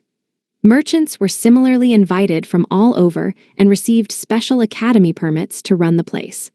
As a result, the population was made entirely of merchants. As we walked down the street, I spotted everything from proper stores in the buildings to bazaar-like stalls where people could barter for goods. The inside stores housed everything from weapons to armor and accessories, and the stalls I could see were selling everything from street food to the most puzzling items I'd ever seen. Really, what are those things even for? The shopkeeper noticed me as I peered over at one of the stalls. Hey you've got something rather unpleasant behind you. With the help of my merchandise, however, you can get rid of it in no time. He was wearing a robe that made him look suspicious more than it helped him blend into his surroundings. Wait, I guess I can't really point fingers on that front. Nonetheless, it was a strange way to start a conversation, and I wasn't eager to continue it. No thanks. Oh, don't be like that, sir. What about this lovely vase? Not only will it deal with your evil spirit issue, but it'll also fix your bad luck with the ladies. I have what? I'm just racking up misfortune, huh? Sounds really fishy. He reached under his table and pulled out a large pot. This is the evil-eating vase. It'll gobble up all the bad mojo around you. It's a must-have for a dashing young man like you. Something about it seemed oddly familiar, though. Wait, it can't be. I used greater analysis on it just to be sure. Vase of happiness, a vase that may or may not make you feel lucky. If you buy it, the shopkeeper will be happy indeed. Guards. I knew it. It was the same stupid thing I saw back in the Turbel item shop. The shopkeeper was startled by my scream, but before he could flee, the guards rushed in and took him away. Maybe they should vet the merchant's wares more carefully. I shook my head with disbelief, but Lulun was already tugging me ahead. Master, look, they have grilled chicken over there, let's go. Hungry, you're drooling again. I am not drooling. Sorry, Lulun, you've got a full waterfall going on there, you'd better wipe that. Actually, it's really gross. Watching Origa-chan wipe Lulun's mouth put the spring back in my step. When we arrived at the stall, Lulun greedily pored over their menu. Hey, welcome, the stallkeeper said. What part would you like? All of it. What? He seemed surprised that Lulun had such an appetite, but fortunately, he was willing to sell out his whole stock to us. Wait, I count way more than 13 parts of chicken here. What exactly is this? Regardless, I paid Lulun's bill since she still didn't have any pocket money. I made sure to give Saria plenty of money before she left, though. The shopkeeper gave me a knowing look as he accepted the coins. You sure got it rough. Huh, in the grocery budget. I couldn't reply to that. Even after moving on, Lulun's appetite was unmatched. Yakisoba, get your steamin' hot yakisoba here. I'll have what you're making now, and everything you packed for later. You what? We got takoyaki, hot and fresh straight from another world. Give me everything. Huh.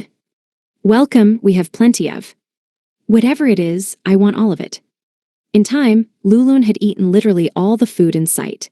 Neither Origa-chan nor I had a clue how to react to that. Lulun stopped for a moment to take a break. I could really go for dessert. You're still hungry. I was almost curious just what the limit of her appetite actually was. After Lulun had devoured enough dessert to placate her, we started walking again in search of a place to rest. Before long, Lulun stopped and pointed at a sign. Look, Master, there's a place to rest. Great, let's go. As soon as I saw the sign, I froze. The building was styled like a small castle, and the sign out front read The Love Nest. I spotted a number of young couples, students probably, heading inside. Oh God, they have love hotels in this world, or actually love hotels in their schools. Are they crazy? This is a place of learning. Why bother splitting up the guys' and girls' dorms then? Just what is this school administration getting at? As I stood there gasping, Origa-chan gave me a curious look. Are we going in? Nope, absolutely not. Let's find literally anywhere else. Her confusion only deepened, but she nodded. Okay, if you say so. That seemed to sate her, but then she reached out toward me. Can we hold hands? There's no way I could take a sweet little kid like her into a den of depravity like that. In the end, we were able to find a more wholesome place to rest. After that, we left to explore the town a little more, and we found that there were actually a decent number of places to have fun as well. After wandering there for a while, we even saw a brothel. To my horror, we arrived just in time to see a teacher disappear inside. Is this a hallowed place of learning, or isn't it? Why are there so many horny places? I mean, I swear we passed a casino, too. Everything here's a bad influence on kids, and the teachers not only know about it, they're indulging, too. There weren't any arcades or karaoke places like on Earth, either. Everywhere I looked was just another thing Origa-chan shouldn't see, and in the end, we left without stopping once. Just before we left, we all got some ice cream. Did you two enjoy yourselves? I asked as we left. Of course, Master. There was plenty of good food to be had. Zenen, I'm happy. They were both smiling, so I figured it was a job well done. It wasn't a date by any measure, but it was nice to hang out with them. Origa-chan's brow furrowed in confusion. Why didn't we rest at the rest stop? Lulun nodded. It was quite the hassle, finding another place to rest our feet. What was so wrong with that first place? I didn't reply. I had no idea how to. Of all the things I thought we'd see here, that wasn't one of them. Who thought that place was a good idea? Barney-san. I wish he'd think of his students a little more. I don't want Origa-chan learning that shit yet. I continued to dodge their questions the whole way home. How come this trip ended up exhausting me more than it calmed me down? I still had no idea whose great idea that was, but I resolved that I'd punch them in the face if I ever met them. Chapter 18, Evil Creeps Closer. Close to the academy lay the great forest of Barbudal. Countless creatures, monsters, and otherwise called it their home, making it the ideal place for school excursions. As such, the teachers would periodically scan the woods for threats and cull the monster populations to only the minimum necessary level. In the center of that forest, however, a man who didn't properly belong there was resting on an old stump. He wore a long white coat like a doctor might, as well as a pair of glasses, a rare article in his world. Between his fine grooming and elegant pose, he was quite picturesque on his perch. However, something about him felt decidedly threatening, perhaps having something to do with the mounds of mutilated monsters surrounding him. How utterly disgraceful. Even so-called A-rank monsters are nothing more than sacks of flesh, even more so when their souls have departed this plane. Doesn't this simply bore you to no end, Angrea? Without turning his head, the air behind him warped and twisted, and a tall woman clad in a frilly Gothic dress emerged. I see you haven't changed a bit, Demiros. Demiros' grin deepened. So, what brings you all the way to my neck of the woods, so to speak? I thought your territory was quite far from here. I have a proposition for you. How would you feel about joining forces? Oh, even through his glasses, the interest was clear in his violet eyes. I trust you've heard of Crace failure, Angrea drawled. We've been rather short on the negative emotions needed to revive the wicked one as of late, in terms of volume and quality. That old imbecile's failure only worsened our situation, and that isn't even counting my rather incompetent servant's shortcomings. Why, do you think, they keep failing? How should I know? It's simple. Each and every one of them worked alone. But what if we worked together? The amount of negativity we could feed to our Dark Lord would only increase, and the risks of failure would be greatly lessened. Doesn't that sound efficient? So you're lonely, is that it? You need me to hold your hand and walk you through it. Just what are you implying? There was a hard edge in Angrea's voice now. Demiros ran a hand through his purple hair and snorted. Why do you think I would fail in the first place? My, such confidence, I certainly hope you aren't getting full of yourself. Pride comes before the fall, you know. You've no need to concern yourself with that, but I'll accept your proposal nonetheless. My, that was quick. What changed your mind? Despite my complaints, I believe your approach is valuable. I hate to admit it, but the quality of the despair I produce is nothing compared to yours. What I am confident in, however, is volume. It was nothing but trial and error, really. If we were to combine our methods, however, just imagine what we would be able to achieve.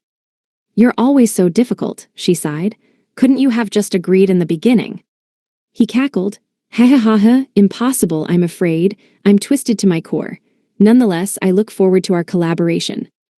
Likewise. She extended a black-gloved hand, and Demiros readily accepted it. The second they touched, a wave of inexplicable pressure hit them like a wave. What? Neither of them had ever felt such overwhelming power before. Despite the fear that gripped their hearts, they understood exactly what it meant. So the Wicked One himself blesses our alliance, does he? That's the only explanation. With that, they felt convinced that the Wicked One was watching them, ignorant of the dire warning the pressure's true owner posed. There was one question remaining to Demiros, however. Angrea, why did you choose me of all people? You were right to do so, of course, but you surely had other options. What, isn't it enough that I respect your strength? Though, of course, I must admit the main reason was your proximity to Barboodle Magic Academy. The Academy, his brow raised in surprise. Do you honestly intend to attack them? Of course. The heroes are there, you know. Future heroes, now they're barely more than children. Yes, but I don't believe it would be wise to expose ourselves yet. You're certain about this? Don't worry about that. After all, there would have to be survivors for the word to get out. He shook his head. You're insane. Am I? And here I thought you were the crazy one. Look at the smile on your face. Sure enough, he was grinning madly. His mind was already brimming with visions of the Academy's halls, bathed in blood. And here I was just mourning my past ineptitude, he sniggered. I should have visited them years ago. Perhaps that pressure was a scolding from the Wicked One. Oh, enough about the past. Let's enjoy the present, Hellbringer. Yes, let's slaughter Princess, he said with a refined sneer. With that, the cult of the Wicked One began to plot against the Barboodle Magic Academy, all the while being blissfully